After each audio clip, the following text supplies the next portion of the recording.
6 lakhs ma'am, इतना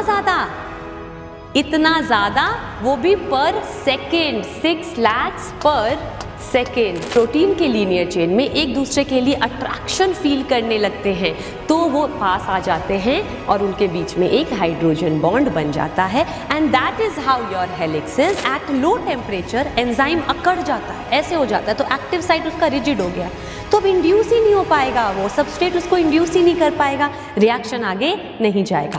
hello बच्चा लोग, मैं हूँ आपकी बायोलॉजी फैकल्टी तुलिका मैम, आपकी अपनी Tulika ma'am, and I welcome you all to the platform of NEET Phoenix by Unacademy. आज हमारे बायोमोलिक्यूल का 3rd लेक्चर है and most likely this can be your last यानी कि concluding lecture if time permits. आज क्या पढ़ने वाले हैं? आज हम कंटिन्यूएशन में प्रीवियस लेक्चर को कैरी फॉरवर्ड करने वाले हैं, यानी प्रोटीन सेक्शन की मैम बात कर रही हैं। प्रोटीन का मैम ने पूरी बॉन्ड बता दिया था एंड प्रोटीन में 4 टाइप के स्ट्रक्चर्स होते हैं, primary, secondary, tertiary and quaternary. Primary we are done with, but ma'am वहीं से थोड़ा रिकैप में स्टार्ट करेंगे। प्रोटीन पढ़ने के बाद हम पॉलीसेकेराइड पढ़ेंगे यानी कार्बोहाइड्रेट का पॉलीमर पढ़ेंगे, देन न्यूक्लिक एसिड ब्रीफली हमें पढ़ना है क्योंकि मेजरली न्यूक्लिक एसिड तो हम पढ़ते हैं जेनेटिक्स में, and then we are going to start with the brand new topic which is enzyme. Enzyme से काफी क्वेश्चंस आते हैं ग्राफ के ऊपर, केएम वैल्यू के ऊपर, inhibitors, competitive, non competitive inhibitors, cofactor, nomenclature. तो आज का लेक्चर काफी आपका important and critical crucial lecture होने वाला है।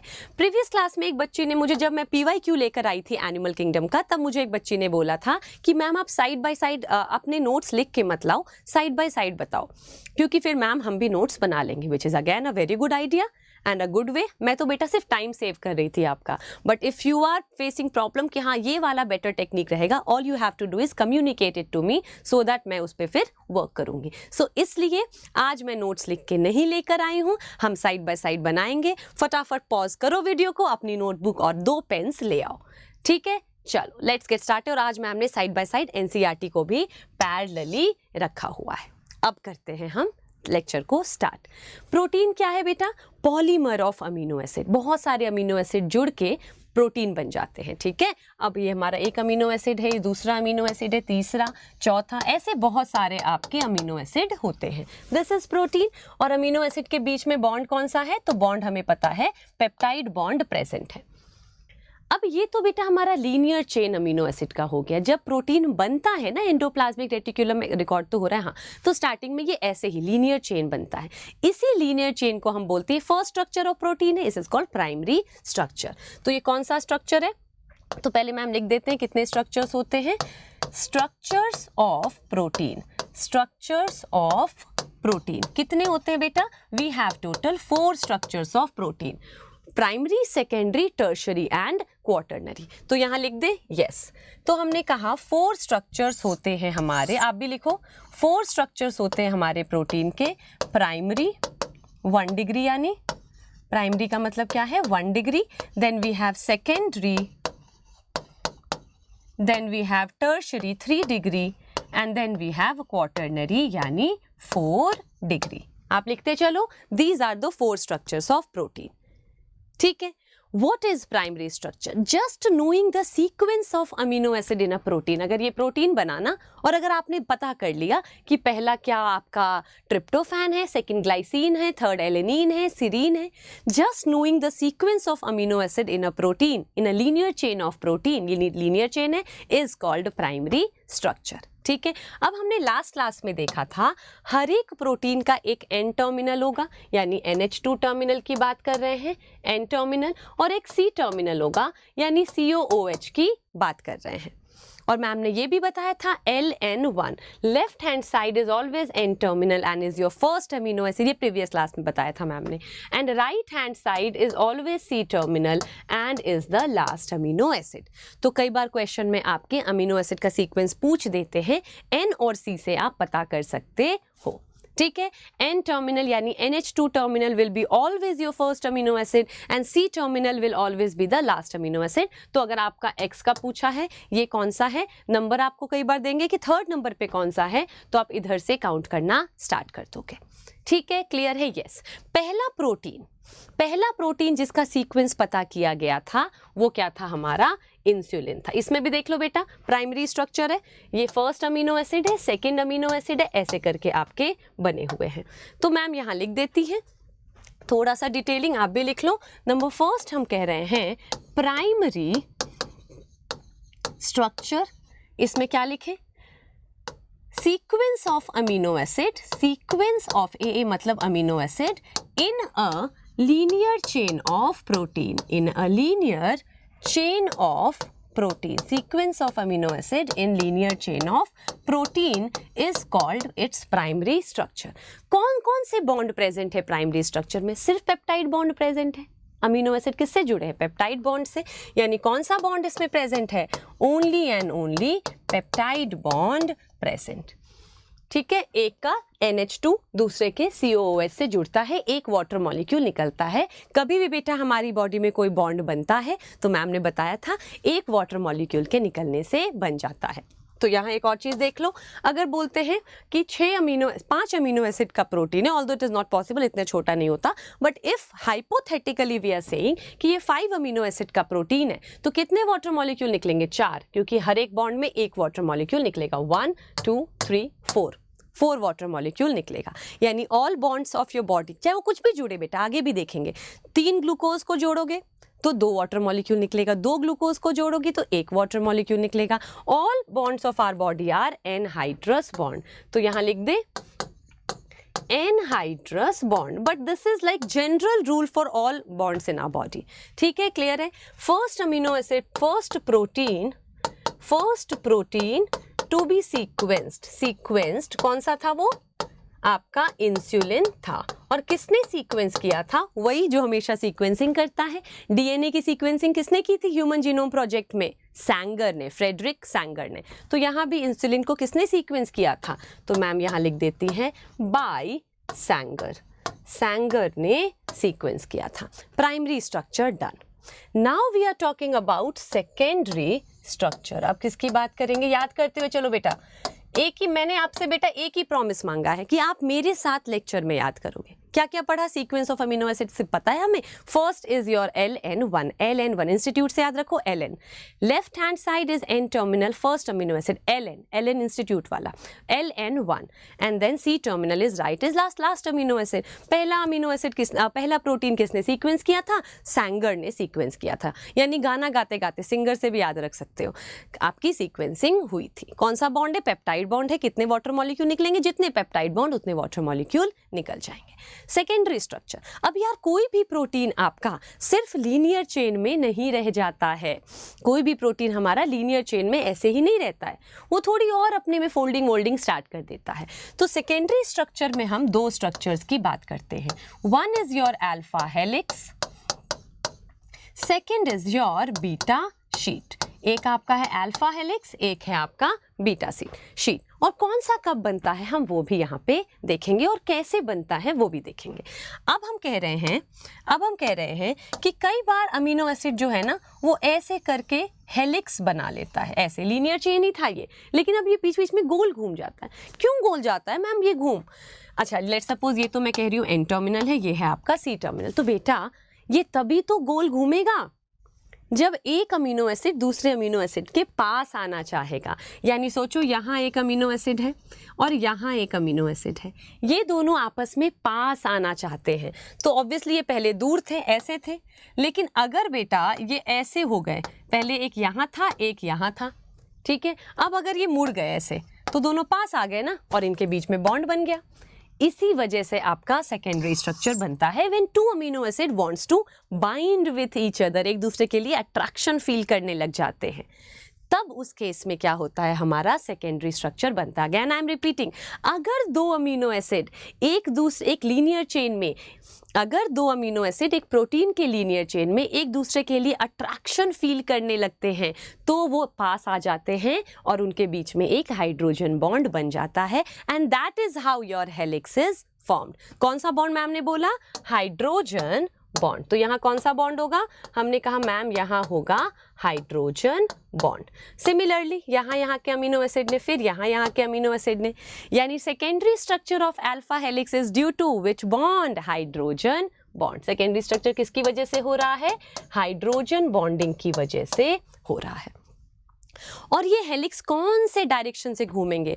क्या ये वाला ऐसे घूमेगा या क्या ये वाला ऐसे घूमेगा? Protein helix is always right handed helix. कैसा हेलिक्स है ये? Always right handed helix.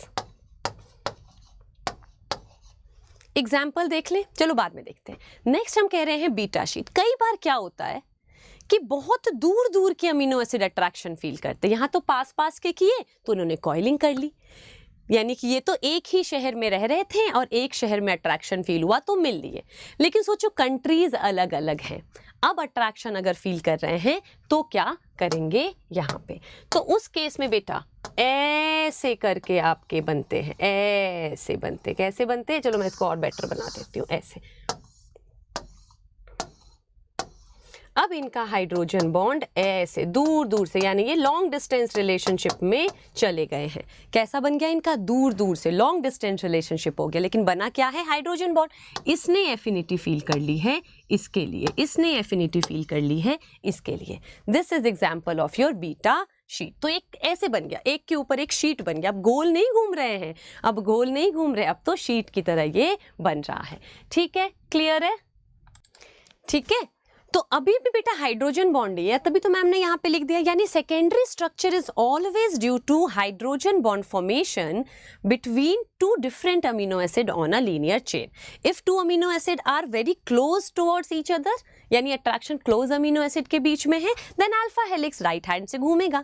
If two amino acid which are getting bound by hydrogen bond are far apart, यानी distant है, then in that case we have beta sheet. इसका example आपको करने नहीं है, एनसीईआरटी में है नहीं. किसी को एडिशनल चाहिए तो ऐसे याद रखो, बालों में तो ऐसे गोल गोल गोल गोल लोग करवा लेते हैं, बहुतों के बाल होते भी हैं.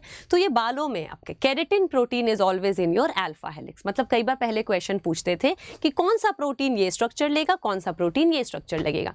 तो पहले हम बताते थे केराटिन स्ट्रक्चर का सेकेंडरी हेलिक्स बनाता है, और जो सिल्क में आपका, सिल्क की साड़ियों में सिल्क फाइब्रोइन, तो वो ये वाला बनाता है. ठीक है, लेकिन अब नहीं पूछेंगे तो मैम यहाँ पे नहीं लिखेंगी. Hydrogen bond is responsible for secondary structure, peptide bond is responsible for primary structure. इसमें भी देख लें बेटा, ये देखो अब सेकेंडरी स्ट्रक्चर की बात कर रहे हैं. अब सेकेंडरी स्ट्रक्चर में देखो, ये आपका अल्फा हेलिक्स बन रहा है, आपस में बॉन्डिंग इनकी बन रही है. ये बीटा शीट दूर दूर के अमीनो एसिड बना रहे हैं. ठीक है, क्लियर है. अब नेक्स्ट हम बात करते हैं, ये कैसे आ गया, पहले तो एक और आएगा. ओके, आप लिखते भी चलो साथ में. अब हम किसकी बात कर रहे हैं? Now we are talking about tertiary structure. किसकी बात करेंगे now? Tertiary structure. Tertiary structure. Tertiary structure क्या है मैम? नाउ कुछ जो स्ट्रक्चरल प्रोटीन होते हैं ना बेटा, जो सिर्फ स्ट्रक्चर के लिए होते हैं, जैसे हेयर, इसका क्या कोई फंक्शन है? नहीं, ये तो स्ट्रक्चरल प्रोटीन है. ठीक है, तो जो स्ट्रक्चरल प्रोटीन होते हैं हमारे, वो तो सेकेंडरी स्ट्रक्चर पे कन्फाइन हो जाते हैं. लेकिन अगर किसी प्रोटीन का फंक्शन आगे है, कोई रिएक्शन करने वाले कुछ अलग से फंक्शन है, जैसे हार्मोन्स हो गए, एंजाइम्स हो गए, ये स्ट्रक्चरल प्रोटीन नहीं है, they are functional protein. Keratin क्या है? स्ट्रक्चरल प्रोटीन है. सिल्क की साड़ी में जो फाइबर्स होते हैं वो स्ट्रक्चरल प्रोटीन है. ठीक है, कोलाजन हमारा स्ट्रक्चरल प्रोटीन है. कोलाजन जो स्किन के नीचे होता है, जो जिसके सप्लीमेंट्स लेके लोग रिंकल्स दूर करते हैं आजकल, तो कोलाजन भी स्ट्रक्चर के लिए है ना, तो वो सब तो सेकेंडरी स्ट्रक्चर पे कन्फाइन कर जाएगा. But if a protein has functional role, यानी एंजाइम हो गए, हार्मोन हो गए, वो क्या लेते हैं आपका? टर्शियरी स्ट्रक्चर लेते हैं. इट फोल्ड्स मोर, वो फोल्डिंग करते हैं और ज्यादा गुचुर मुचुर करते हैं. So the protein backbone folds upon itself in a more complex manner. More complex manner में घूमते हैं. कैसे बना दे? ऐसे बना दे, एकदम गुज हो गए. तो एनसीईआरटी बोलती है हॉलो वुलन बॉल की तरह, जैसे ऊन का आपका रोल होता है ना, ऐसे ऐसे ऐसे ऐसे वैसा हो जाता है, जिसमें काफी दूर दूर के अमीनो एसिड पास आते हैं. बीटा शीट में दूर दूर के आए थे, तो बट बहुत दूर दूर के नहीं आए थे. अब इसमें बहुत दूर दूर के, तो क्या लिखेंगे हम? Protein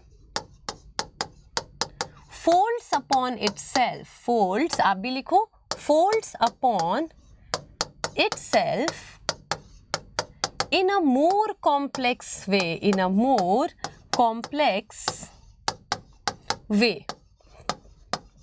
such that far apart amino acid come together. और एनसीईआरटी एक और चीज बोलती है कि इसको देख के लगता है ना कि ये एक ऊन का धागा है, लेकिन बेटा याद रखना एक कीवर्ड हॉलो लिखना जरूरी है। हॉलो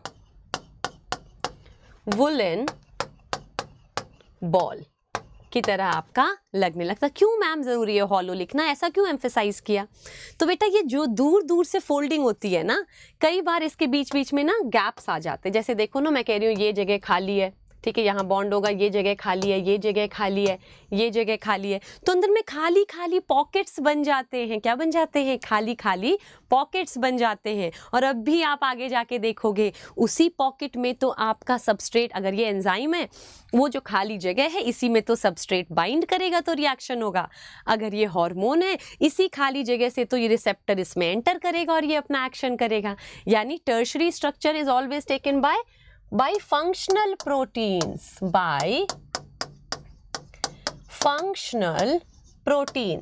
हमेशा ये स्ट्रक्चर लेंगे और इनके जो ये पॉकेट्स बनेंगे यानी हॉलो स्पेसेस बनेंगे, इसमें सबस्ट्रेट या रिसेप्टर अपना घुस जाएंगे और फिर इसका एक्शन यानी फंक्शन होगा। कौन से बॉन्ड होते हैं? अब इसमें याद रखना, इसमें हाइड्रोजन बॉन्ड भी बनेगा, डाइसल्फाइड ब्रिजेस भी आपके आ जाएंगे। तो कौन कौन से बॉन्ड्स हैं? बॉन्ड्स हम लिखेंगे इसमें, एक तो H बॉन्ड आएगा टर्शरी स्ट्रक्चर में, एक हमारा आएगा डाइसल्फाइड H बॉन्ड एंड दूसरा कौन सा आएगा? Disulphide bridges. लिखते चलो बेटा, रिपीट कर दूं। प्राइमरी स्ट्रक्चर पेप्टाइड बॉन्ड, सिर्फ सीक्वेंस है, N terminal first amino acid, C terminal last amino acid. पहला प्रोटीन इंसुलिन, किसने? गाना गाते हुए यानी सैंगर ने। डन। गला खराब है।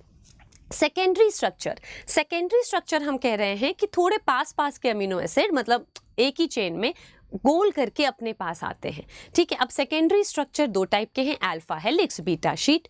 अल्फा हेलिक्स में ऐसे ऐसे गोल घूमते हैं और थोड़े पास पास के अमीनो एसिड अट्रैक्शन फील करते हैं, हाइड्रोजन बॉन्ड उनको जोड़ देता है। बीटा शीट में थोड़े थोड़े दूर दूर के होते हैं, बट इतने नहीं कि गोल गोल गोल गोल घूमने लग जाए, नहीं, तो बीटा शीट है। अब स्ट्रक्चरल प्रोटीन जो है वो हमेशा सेकेंडरी स्ट्रक्चर पे कन्फाइन कर सकता है क्योंकि फंक्शन नहीं है ना ज़्यादा, जैसे केराटिन, कोलाजन, सिल्क फाइब्रोइन।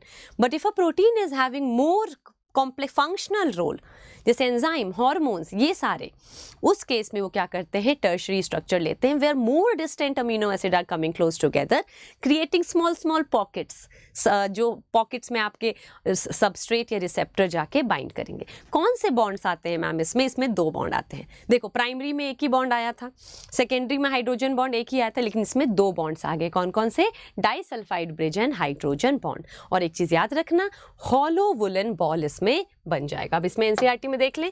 अब इन्होंने पता है क्या किया बेटा, कितने स्मार्ट है ये लोग। कहाँ गया डायग्राम? इन्होंने टेक्स्ट में नहीं लिखा है इन बॉन्ड्स के बारे में, डाइसल्फाइड ब्रिजेस वगैरह के बारे में, लेकिन देखो यहाँ मेंशन किया है। और मैम सारे डायग्राम में से पॉइंट उठा लेती हूँ, मैं तो इंटरकनेक्ट भी कर देती हूँ चैप्टर्स को। तो वी आर सेइंग इसमें देखो हाइड्रोजन बॉन्ड भी है और इसमें हमारा डाइसल्फाइड ब्रिज भी प्रेजेंट है, पूछ सकते हैं, ठीक है। अब नेक्स्ट हमारा आ जाता है quaternary structure which is last structure. इसमें एग्जांपल ले लें, all enzymes. Example all enzymes, सारे एंजाइम्स इसी स्ट्रक्चर में प्रेजेंट होंगे। देन हम फोर्थ लेके चल रहे हैं quaternary structure. Quaternary structure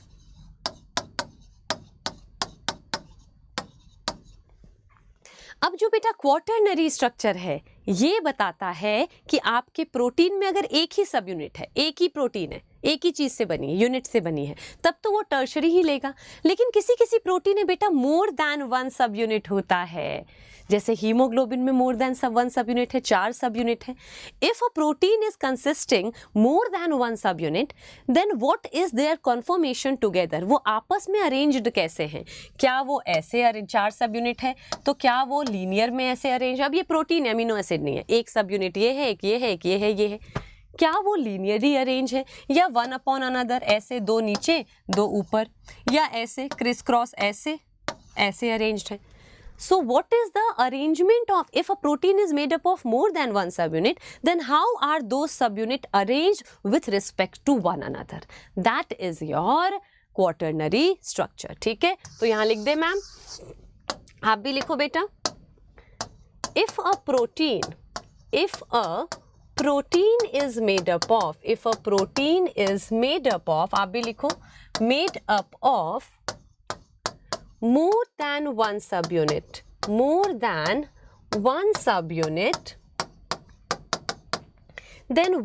then how are they arranged with each other? Then how are they arranged with respect to each other? With respect मतलब इज्जत वाला नहीं, आपस में. With respect to each other, एक दूसरे के हिसाब से वो कैसे अरेंज हुए हैं, that is your quaternary structure. ठीक है, अब इसमें याद रखना स्ट्रक्चरल देखो, कोई भी प्रोटीन प्राइमरी स्ट्रक्चर तक नहीं रुकेगा, सेकेंडरी स्ट्रक्चर तो लेगा ही लेगा. अगर सिर्फ स्ट्रक्चरल प्रोटीन है सेकेंडरी स्ट्रक्चर पे रुक जाएगा. अगर फंक्शन परफॉर्म कर रहा है एंजाइम हार्मोन, टर्शरी स्ट्रक्चर में आएगा. अगर एक ही सब यूनिट से बना है तो यहीं पे रुक जाएगा. अगर मोर देन वन सब यूनिट है तो क्वाटरनरी स्ट्रक्चर भी ले लेगा. इसमें कौन कौन से बॉन्ड है? तो बेटा पुरानी वाली एनसीईआरटी तो इसके बॉन्ड्स लिख रही थी, नई वाली एनसीईआरटी ने इसके बॉन्ड्स हटा दिए हैं. बट मैं आपको बता देती हूँ, इसमें बेटा हर टाइप के बॉन्ड आ जाते हैं. डाइसल्फाइड ब्रिजेस भी आएगा, हाइड्रोजन बॉन्ड भी आएगा, वॉन डेर वाल फोर्स भी आएगा, कोवेलेंट बॉन्ड भी आएगा, कोऑर्डिनेशन बॉन्ड भी आएगा. इसमें बहुत सारे बॉन्ड्स आपके आ जाते हैं. तो वैसे अब एनसीईआरटी में है नहीं, ऑल फॉर्म्स ऑफ बॉन्ड यहाँ मैं लिख देती हूँ, ऑल फॉर्म्स ऑफ बॉन्ड्स. और कैसे अरेंज है? लीनियर में अरेंज्ड है, वन अपॉन अनदर अरेंज्ड है. एग्जाम्पल क्या है बेटा? एनसीईआरटी एग्जाम्पल बोल रही है इसमें हीमोग्लोबिन HB, हीमोग्लोबिन यानी HB. इसके अलावा 12th क्लास में एंटीबॉडीज H2L2 4 सब यूनिट से बनता है. 11th वाले बच्चों को नहीं पता होगा तो कोई बात नहीं, आप सिर्फ याद रख लो एंटीबॉडीज जो आपके बॉडी में होते हैं ना डिफेंस के लिए, एंटीबॉडीज. ऐसे जिसको 11th वाले बच्चे हैं वो हीमोग्लोबिन याद रख सकते हो.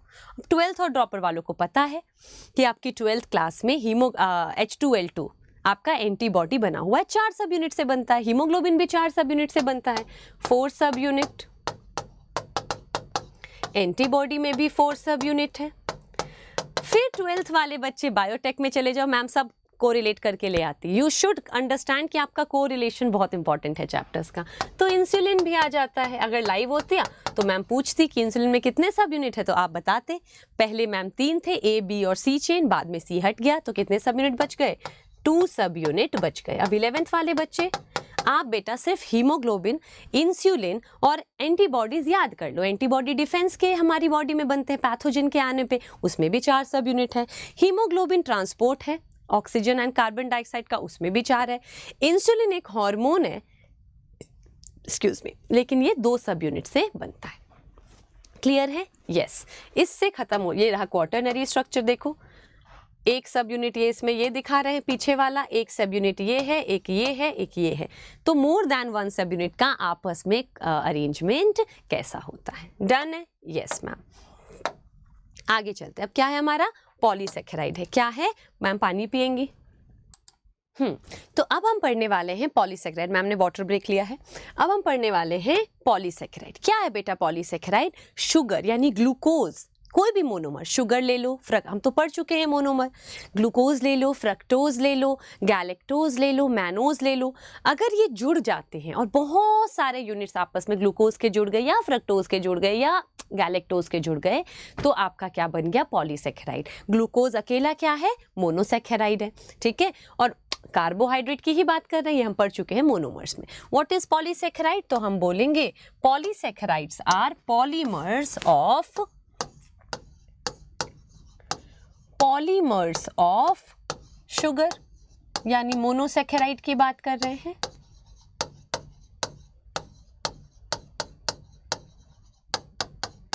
ठीक है. अच्छा एक चीज बताओ, प्रोटीन होमोपॉलीमर होगा या हेट्रोपॉलीमर होगा? क्या सारे अमीनो एसिड सेम होंगे प्रोटीन में? नहीं, अलग अलग होंगे ना. एक सिस्टीन है, एक वैलिन है, एक फिनाइलएलनिन है. तो पॉलीमर, तो योर प्रोटीन्स आर व्हाट? प्रोट कहाँ गया, हाँ, प्रोटीन्स आर बेटा योर हेटेरोपॉलीमर। क्या है ये, यहाँ लिख लेंगे हेटेरोपॉलीमर। वाई, ये प्रीवियस क्लास में पढ़ चुके, बिकॉज इसमें सारे अमीनो एसिड सेम नहीं होते। अब पॉलीसेकेराइड में देखते हैं क्या ये होमोपॉलीमर है या हेटेरोपॉलीमर है। अभी है क्या ये, it is polymer of your monosaccharide. ठीक है, तो कितने क्या कौन सा बॉन्ड आएगा इसमें, तो शुगर में जो बॉन्ड होता है ना बच्चा, it is always glycosidic bond. क्या बॉन्ड होता है, ग्लाइकोसिडिक बॉन्ड होता है। कैसे बनता है, सेम चीज मैम रिपीट करेंगी। एक वाटर मॉलिक्यूल के निकलने पे, प्रोटीन में क्या है, पेप्टाइड बॉन्ड है। कैसे बनता है, एक वाटर मॉलिक्यूल के निकलने पे। तो ये जो आपका पॉलीमर है, ये किसमें बॉन्ड क्या प्रेजेंट है, तो हमने कहा bond is glycosidic bond. Bond is glycosidic bond. ये भी एग्जाम्पल किसका है, एनहाइड्रस बॉन्ड का, यानी एक वाटर मॉलिक्यूल निकलेगा तो हमारा ग्लाइकोसिडिक बॉन्ड बनेगा। अब एक बार ग्लूकोज का स्ट्रक्चर याद कर ले। यस मैम, याद है बेटा आपको, प्रीवियस क्लास में देखा था, जो फर्स्ट टाइम पढ़ रहे हो जाके देखना वो लेक्चर। ये एक ग्लूकोज है, ठीक है, अल्फा ग्लूकोज है, नीचे क्या होगा, OH होगा। यहाँ बनाना जरूरत है CH2OH, पूरा स्ट्रक्चर नहीं बना रही। This is first carbon, this is your sixth carbon, first carbon and sixth carbon. अब दूसरा ग्लूकोज बना देते हैं, ये रहा, दिस इज सेकेंड ग्लूकोज। ठीक है, ये first carbon OH, second carbon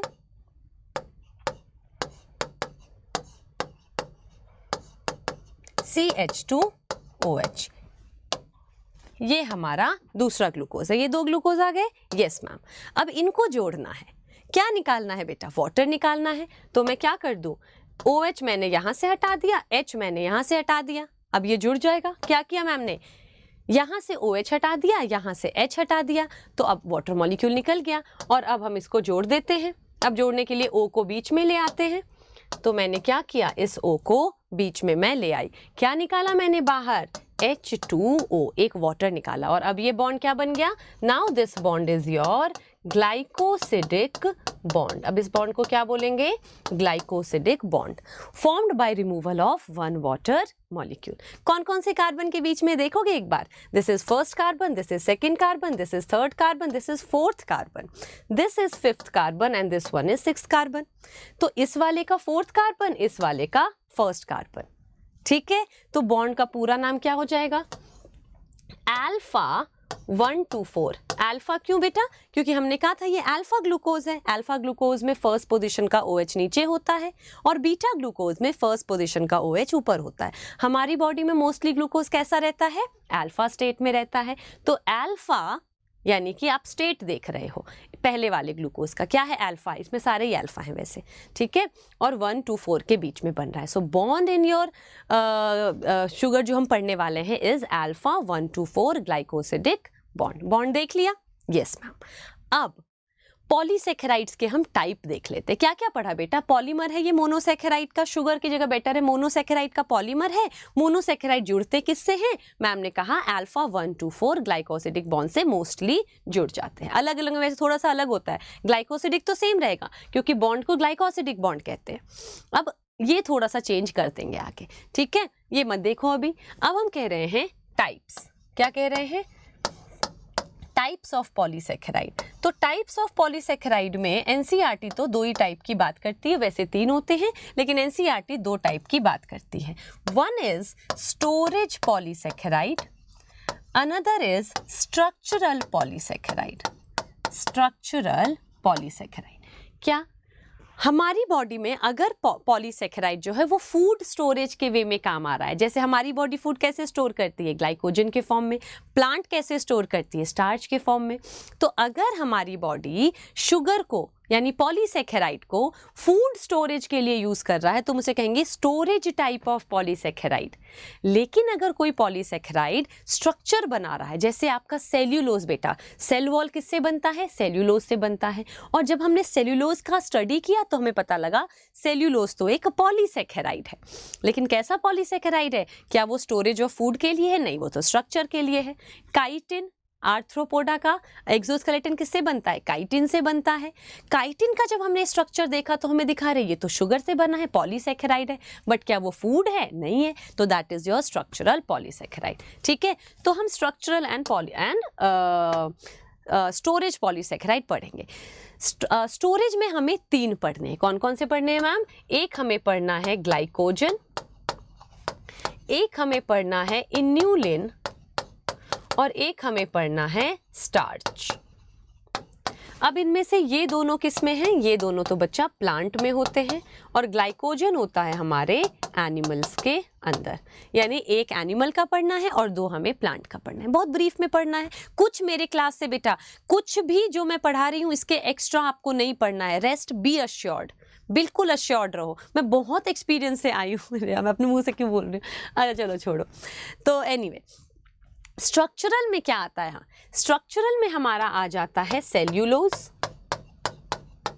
और स्ट्रक्चरल में हमारा आ जाता है काइटिन। देखो मैं बताने को बहुत बता सकती हूँ कि सेल्यूलोज भी आ जाता है, पेक्टिन भी आता है, हेमी सेल्यूलोज भी आ जाता है, लेकिन ये सब हम पहले बताते थे जब आपका नीट एनसीईआरटी बेस्ड नहीं होता था। तो बहुत सारे बच्चे मुझे आकाश बोलते रहे कोई बात नहीं मैम बता दो। तो बता देने से फायदा नहीं है बेटा, क्योंकि अर्जुन ने चिड़िया की आंख को देखा था। जो सिलेबस है you have to confine to that.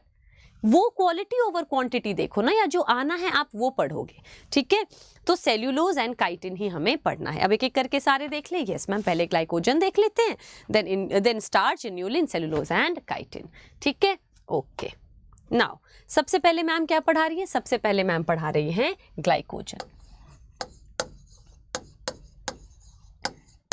इसमें रिपीटिंग यूनिट क्या है? ग्लूकोज है। Glycogen is polymer of glucose. क्या इसके अलावा कुछ और है? नहीं, ओनली ग्लूकोज। तो ओनली ग्लूकोज है तो होमोपॉलीमर है, हेट्रोपॉलीमर तो हुआ नहीं। तो हम क्या लिख दे? Homopolymer, homopolymer of glucose, homopolymer of glucose. Glycogen is homopolymer of glucose. Bond का कैसा है? अभी मैंने बताया अल्फा 1,2,4 ग्लाइकोसिडिक बॉन्ड। कौन सा बॉन्ड है? Alpha 1,2,4 glycosidic bond, glycosidic bond.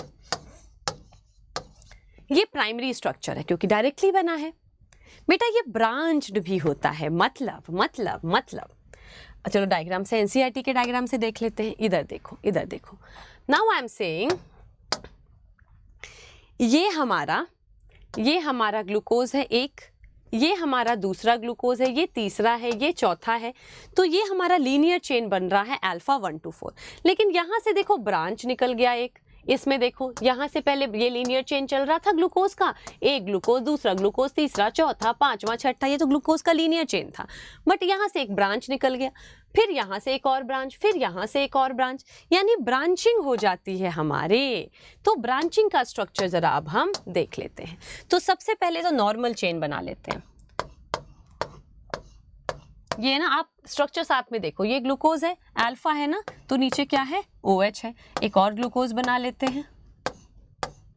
Alpha है ना फर्स्ट पोजीशन पे, नीचे OH है। एक और ग्लूकोज बना लेते हैं। अल्फा है ना फर्स्ट पोजीशन पे, नीचे OH है। सबका बाहर ये क्या है? 6th position, CH2OH, 6th position, CH2OH, 6th position, CH2OH। ठीक है, अब हमें जोड़ना है ना, तो वाटर मॉलिक्यूल यहाँ से निकाल रहे थे, जिसकी वजह से क्या आ रहा था? बीच में O आ रहा था। याद आ रहा है आपको? तो यहाँ पे हमने सबके बीच में O कर दिया। किस किस के बीच में हुआ बेटा? First carbon and fourth carbon. This is first carbon, this is fourth carbon, this is first carbon, this is fourth carbon. तो अल्फा 1,2,4 बॉन्ड, ग्लाइकोसिडिक तो शुगर के बॉन्ड को ही कहते हैं।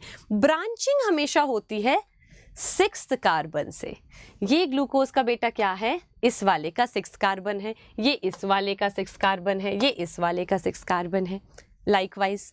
ठीक है, तो अगर ब्रांच होना है ना तो यहां से हमेशा होगा। अब नया ग्लूकोज आएगा, ये रहा आपका नया ग्लूकोज। ठीक है, ये रहा इसका फर्स्ट पोजीशन का OH और ये रहा आपका CH2OH 6th पोजीशन का। अब फर्स्ट पोजीशन वाला ग्लूकोज 6th पोजीशन वाले को अटैक करेगा। फर्स्ट पोजीशन वाला 6th पोजीशन को अटैक करेगा। एक वाटर मॉलिक्यूल को निकाल दो। यस मैम, तो OH यहाँ से हटा दो, H यहाँ से हटा दो और इन दोनों के बीच में बॉन्ड जोड़ दो। तो अब ये भी ग्लाइकोसिडिक बॉन्ड है, एक वाटर मॉलिक्यूल यहाँ भी निकला है, लेकिन इसको बोलेंगे अल्फा 1 to 6 क्योंकि बॉन्ड किसके बीच में है? 1 और 6 के बीच में है। तो ब्रांच पॉइंट पे क्या है? Alpha 1 to 6 glycosidic bond.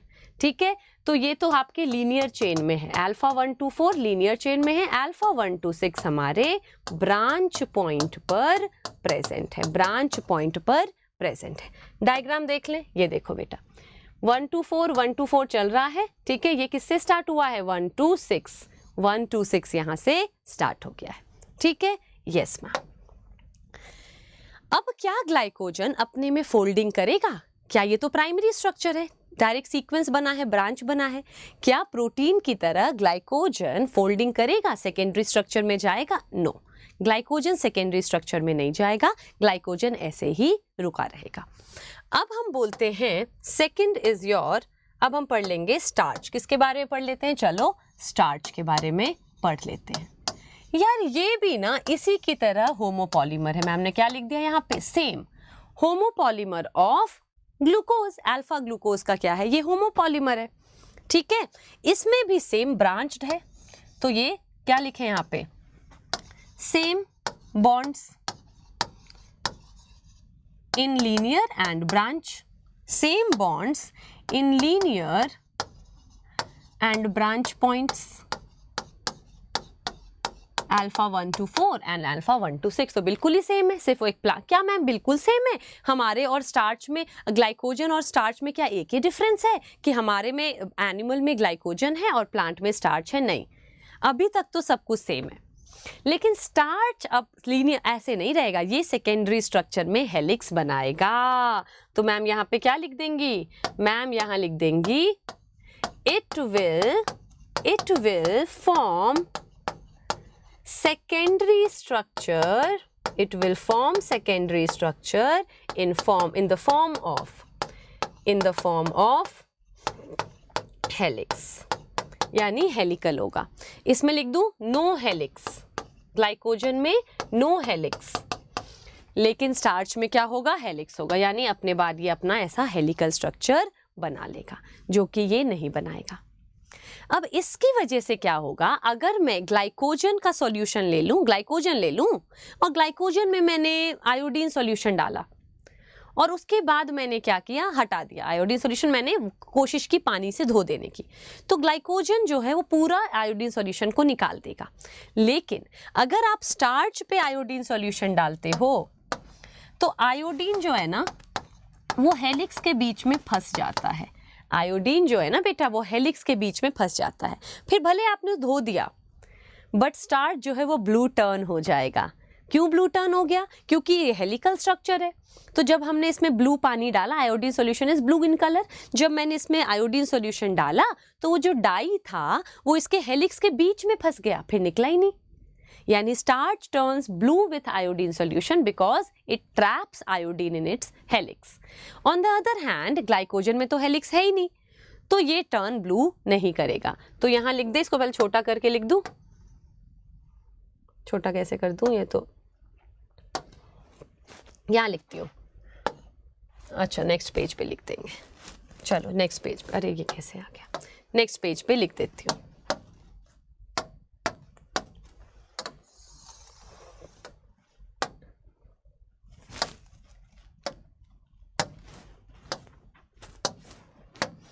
क्या लिख दे? क्या लिख दे? Starch turns blue in iodine solution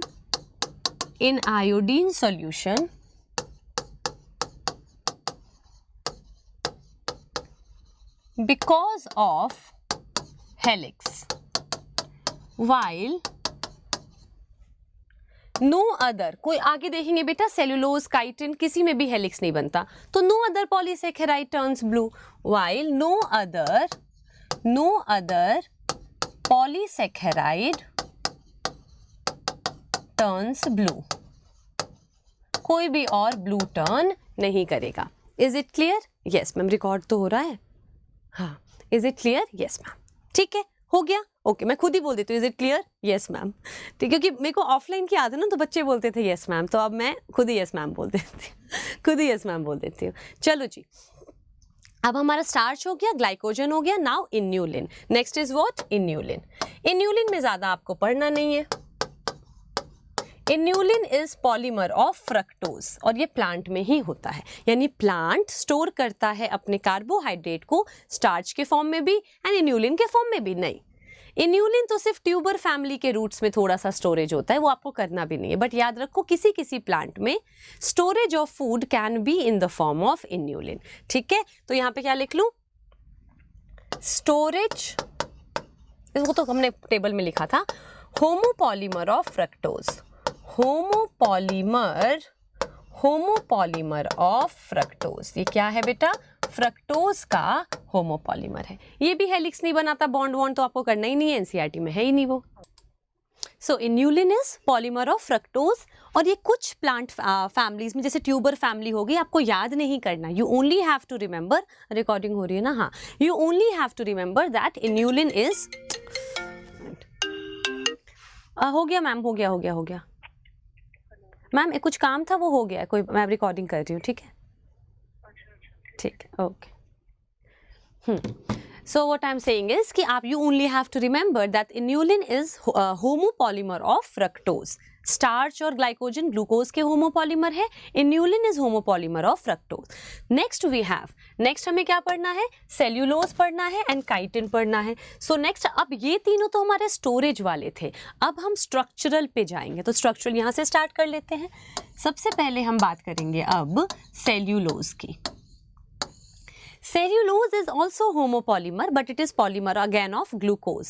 अब थोड़ा एडिशनल इंफॉर्मेशन अगर आप रखते हो तो स्टार्च और ग्लाइकोजन भी ग्लूकोज के हैं, सेल्यूलोज भी ग्लूकोज का है, लेकिन स्टार्च और ग्लाइकोजन अल्फा ग्लूकोज के हैं जिसमें फर्स्ट पोजीशन पे OH नीचे है, एंड सेल्यूलोज बीटा ग्लूकोज का है जिसमें फर्स्ट पोजीशन पे OH ऊपर है। नहीं भी याद रखो कोई बात नहीं, तो मैं यहाँ लिख देती हूँ homopolymer of what, of glucose, जिसको एडिशनल लिखना है you can write beta glucose. Most abundant carbohydrate in entire biosphere, यानी सबसे ज़्यादा जो कार्बोहाइड्रेट इस पूरे हमारे वर्ल्ड में है, बायोस्फीयर में है, वो हमारा क्या है, सेल्यूलोज। क्यों मैम, क्योंकि बेटा प्लांट और एनिमल्स में ज़्यादा कौन है, प्लांट्स ज़्यादा हैं। प्लांट के सेल के पास क्या होता है, सेल वॉल होता है, और प्लांट का सेल वॉल किससे बनता है, सेल्यूलोज से बनता है। तो बिकॉज लिविंग वर्ल्ड में प्लांट एंड एनिमल में से एनिमल ज़्यादा है, बाकी मोनेरा प्रोटिस्टा वगैरह तो सबसे ज़्यादा कौन है, हमारे प्लांट्स हैं। तो प्लांट्स का सेल वॉल किससे बनता है, सेल्यूलोज से बनता है। तो क्या लिख दें हम इसमें, it is found in cell wall of plants, और यहां लिख दे मोस्ट अबंडेंट, अलग से लिख देते हैं, most abundant carbohydrate, most abundant carbohydrate, ये सबसे ज्यादा अबंडेंट कार्बोहाइड्रेट होता है। ठीक है, किस में मिलेगा, पेपर में मिलेगा, पेपर पल्प में मिलेगा, कॉटन में मिलेगा, कॉटन भी तो जो भी प्लांट प्रोडक्ट आपको मिलेगा, वूल में मिलेगा क्या, ऊन में, वूल में नहीं, क्योंकि वूल तो हमें शीप से मिलता है, शीप तो एनिमल है, उसमें नहीं होगा। तो किसके कहाँ कहाँ मिल जाएगा ma'am, you will find it in paper pulp, you will find it in wood, you will find it in cotton, यानी whatever plant product you have it will have cellulose.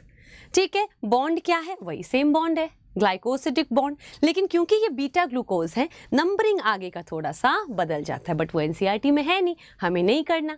क्या ये सेकेंडरी स्ट्रक्चर हेलिक्स लेगा like starch, no. तो क्या ये blue turn होगा iodine solution में, no. तो यहाँ क्या लिख दूं, won't turn blue in iodine solution, won't turn blue in iodine solution. ठीक है, डन है, यस। लास्ट अब आपका क्या बचा है, लास्ट हमारा बचा है काइटिन। क्या बचा है, काइटिन। तो यहां क्या लिख दें हम अब, काइटिन। काइटिन क्या है, ये भी हमारा होमोपॉलीमर है। क्या है ये भी हमारा, this is also homopolymer and this is also structural. Structural में दो पढ़ रहे हैं ना, प्लांट में पढ़ रहे हैं सेल्यूलोज, एनिमल में पढ़ रहे हैं काइटिन, स्टोरेज में पढ़ रहे हैं तीन, प्लांट में पढ़ रहे हैं इन्यूलिन फ्रक्टोज का, स्टार्च ग्लूकोज का, एंड एनिमल में ग्लाइकोजन ग्लूकोज का। Chitin is also homopolymer. ठीक है, और मोर मोर कॉम्प्लेक्स और भी आपके आते हैं जिसमें आपके रिपीटेटिंग यूनिट अलग अलग हो जाते हैं। काइटिन कहाँ मिलता है? तो काइटिन मिलता है हमें आर्थ्रोपोडा के एक्सोस्केलेटन में, ठीक है। और कहाँ मिलता है बेटा?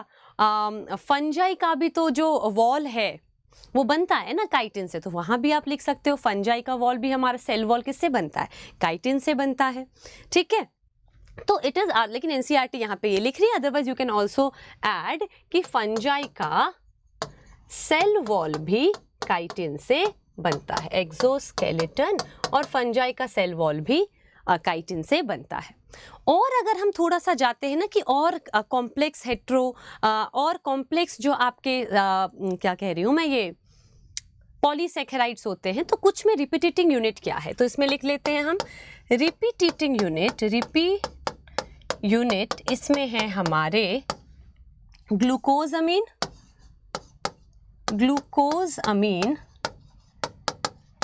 N acetyl galactosamine, N acetyl galactose, मैं पानी पी लूं, एन एसिटाइल गैलेक्टोज,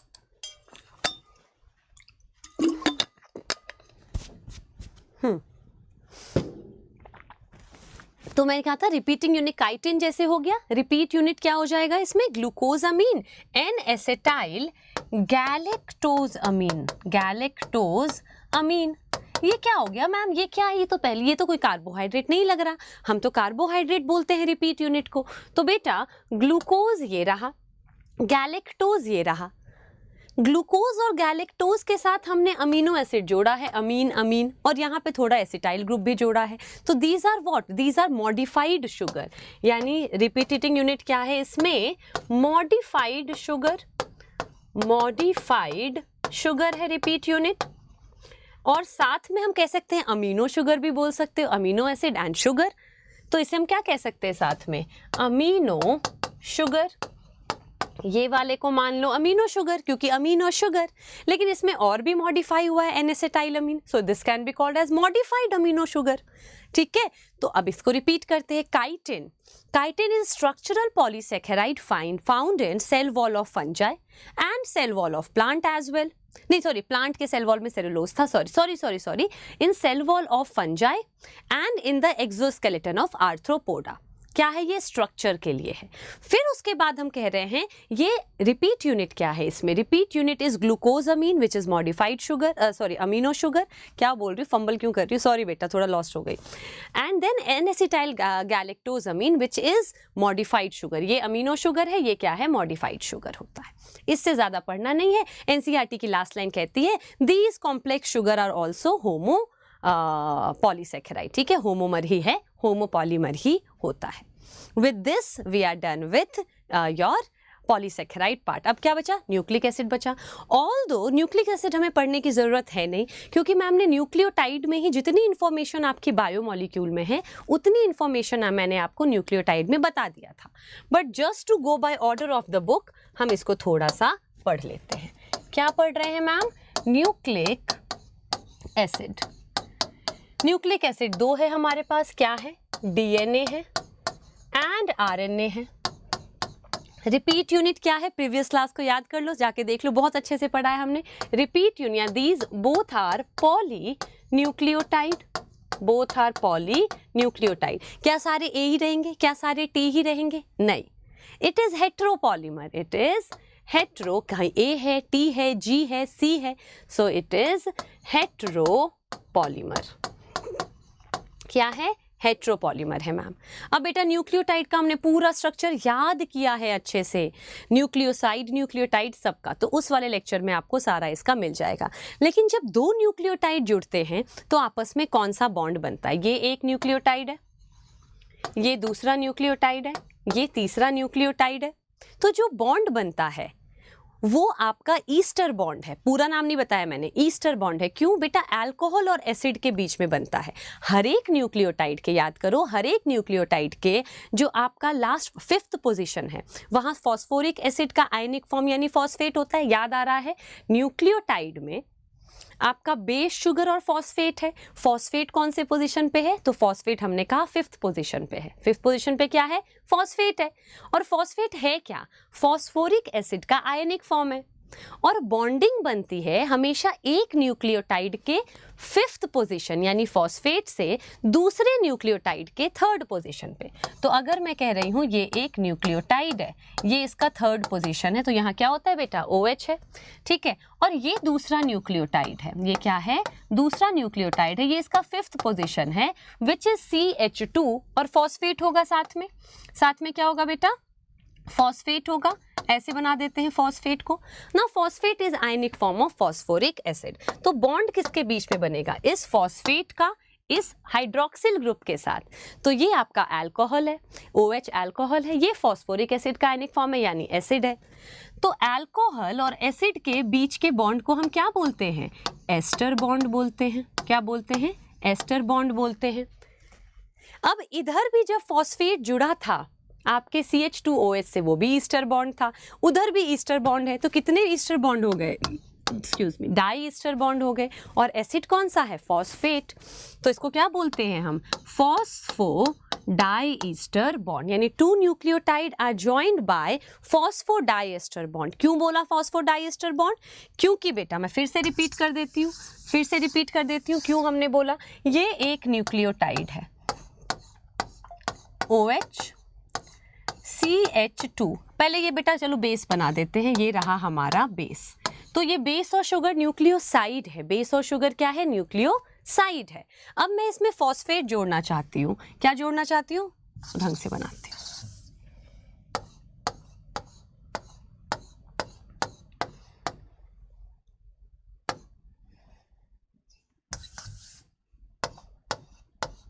जगह कम पड़ रही है और मैम सोच रही हैं कि फास्ट बता देंगे ज़रा, क्योंकि ये हो चुका है ना हमारा।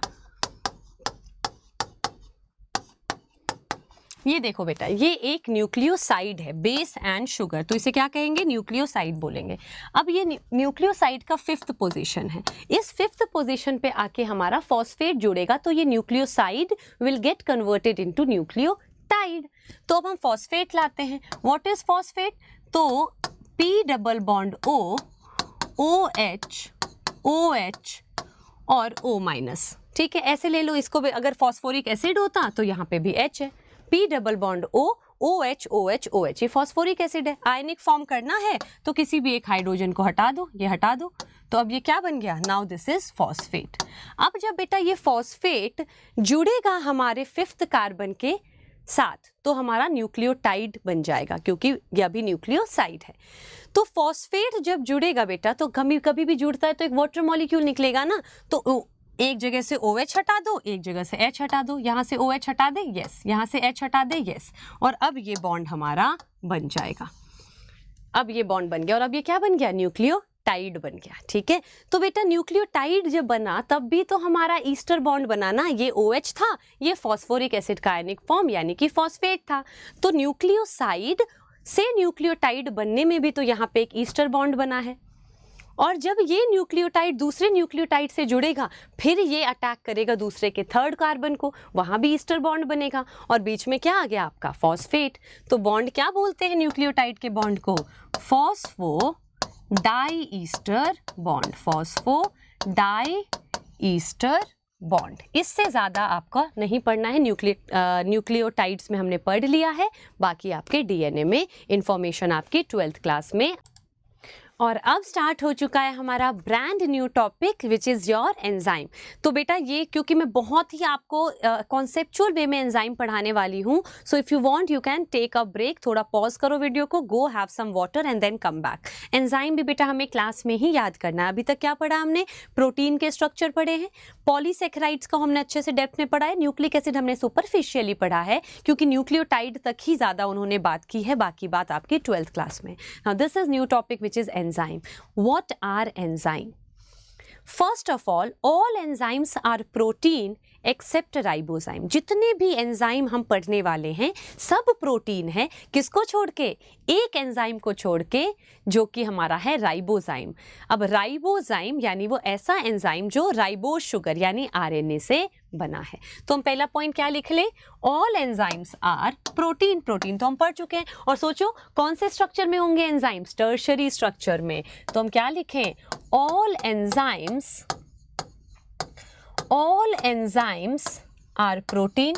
All enzymes are protein, bracket में लिख ले टर्शरी स्ट्रक्चर। ब्रैकेट में क्या लिख दिया? Tertiary structure. ठीक है। Ribozyme is exception. Ribozyme is exception, ये क्या है हमारा? एक्सेप्शन है। बिकॉज क्यों? It is made up of RNA. It is made up of RNA. ये किससे बना है बेटा? आरएनए से बना है। So all enzymes are protein, एक और टर्शरी स्ट्रक्चर में है, तभी तो पॉकेट्स बनेंगे। And exception is your ribozyme. Ribozyme बेटा एक ऐसा एंजाइम है जो प्रोटीन सिंथेसिस में खुद हेल्प करता है। यानी only enzyme which is not protein is ribozyme, and that ribozyme is helping itself in protein synthesis. ठीक है। तो वो हमारे राइबोसोम के अंदर होता है। ऐसा एंजाइम जो राइबोसोम के अंदर है। राइबोसोम के अंदर जो एंजाइम है, राइबोसोम में प्रोटीन सिंथेसिस होती है, तो प्रोटीन सिंथेसिस में हेल्प करता है जो एंजाइम, वो है राइबोजाइम, और वो आरएनए से बना होता है। ठीक है, क्लियर? एक बार रिपीट कर दूं, सारे एंजाइम प्रोटीन है एक्सेप्ट फॉर राइबोजाइम। राइबोजाइम ऐसा एंजाइम है जो राइबोसोम के अंदर होता है, और राइबोसोम का क्या फंक्शन है? Protein synthesis. यानी ribozyme is helping in protein synthesis, but itself it is not protein, it is RNA. ठीक है, यस मैम। अब एंजाइम इज अ बायोकैटलिस्ट, यानी एंजाइम वो प्रोटीन है जो आपकी कैटालिसिस करता है, यानी कि एंजाइम आपका बायोकैटलिस्ट। कैटलिस्ट क्या होता है बेटा? जो आपके रेट ऑफ रिएक्शन को बढ़ा दे, जो आप लैब में करते हो, जो आप केमिस्ट्री में लिखते हो, कैटलिस्ट। कैटलिस्ट का क्या काम है? रेट ऑफ रिएक्शन को बढ़ा देगा। तो जो हमारी बॉडी में रेट ऑफ रिएक्शन को बढ़ा दे उसे हम क्या कहते हैं? बायोकैटलिस्ट। तो एंजाइम्स आर बायोकैटलिस्ट, जो हम देखेंगे रेट ऑफ रिएक्शन को बढ़ा देगा। What are enzyme? Enzymes are biocatalyst. Enzymes are biocatalysts which increases rate of reaction. Which increases rate of reaction हमारी बॉडी के अंदर। अब एक जरा मैं आपको लेमैन की तरह कोई चीज़ समझाने की कोशिश करती हूँ। ये हमारा एक कंटेनर है, ये हमारा एक कंटेनर है। इसमें आपने बहुत सारे ए रखे हैं और बहुत सारे आपने बी भी रखे हैं, और आप चाहते हो योर रिएक्शन इज ए और बी मिलके बन जाएगा A B.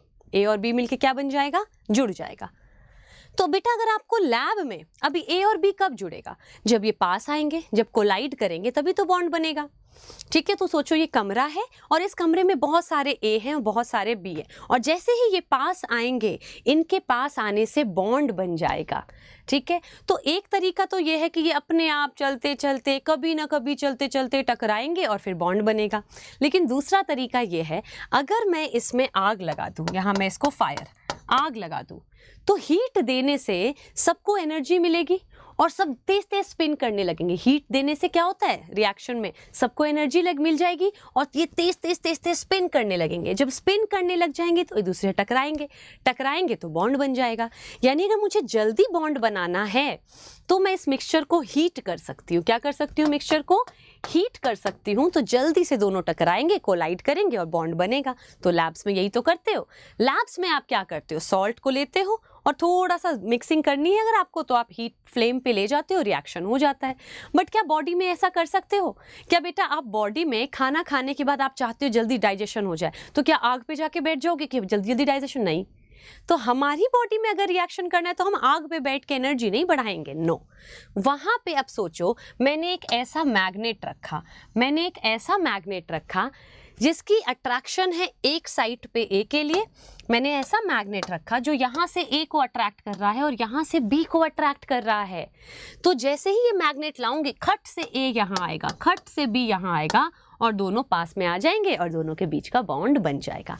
That is the job of your enzyme. यानी enzyme increases rate of reaction by bringing substrates together. ठीक है, तो सबस्ट्रेट को क्या कर लेगा, पास ले आएगा, और जिस पॉइंट पे वो सबस्ट्रेट को बाइंड करेगा ना, वो देखा था आपने मैंने कैसा बनाया था, ऐसे करके पॉकेट था, ऐसे करके पॉकेट था, और इसी पॉकेट में ए और बी घुस जाएंगे। और ये पॉकेट कब बना, जब आपके प्रोटीन ने टर्शरी स्ट्रक्चर लिया तो हॉलो सा कुछ शेप बन गया, जिसको हम पॉकेट्स बोलते हैं, क्रिविसेस बोलते हैं। ठीक है, तो ये वो साइट है। ठीक है, क्लियर है। Enzyme increases rate of reaction, therefore it is biocatalyst. It has, next point लिख दें, it has pocket, it has pocket जिसे हम सॉकेट भी बोल सकते हैं, क्रेविसेस भी, क्रेविसेस भी बोल सकते हैं। It has pocket, socket, pocket socket, rocket नहीं, and crevices in which substrate binds, in which substrates bind करता है, और इसी साइट, और यहीं पे रिएक्शन फिर होता है, इस साइट को हम बोलते हैं active site. It has a pocket, socket, crevices in which substrate bind and reaction occurs, and reaction occurs. This site is called active site. This site is called active site. इसी site को हम क्या बोलते हैं, this site is called active site of enzyme. ठीक है, clear है, yes. अब मैम क्या कैटलिस्ट जो हम लैब में यूज करते हैं और जो एंजाइम हमारी बॉडी में सेम काम कर रही है, सबका मोड ऑफ एक्शन सेम है? तो हमने कहा मोड ऑफ एक्शन तो सेम है क्योंकि रेट ऑफ रिएक्शन को बढ़ा रहा है, बट कैटलिस्ट को अगर हम हीट करते हैं, अगर हमें रिएक्शन को और बढ़ाना, हम कैटलिस्ट डाल के हीट करते हैं तो कैटलिस्ट खराब नहीं होता।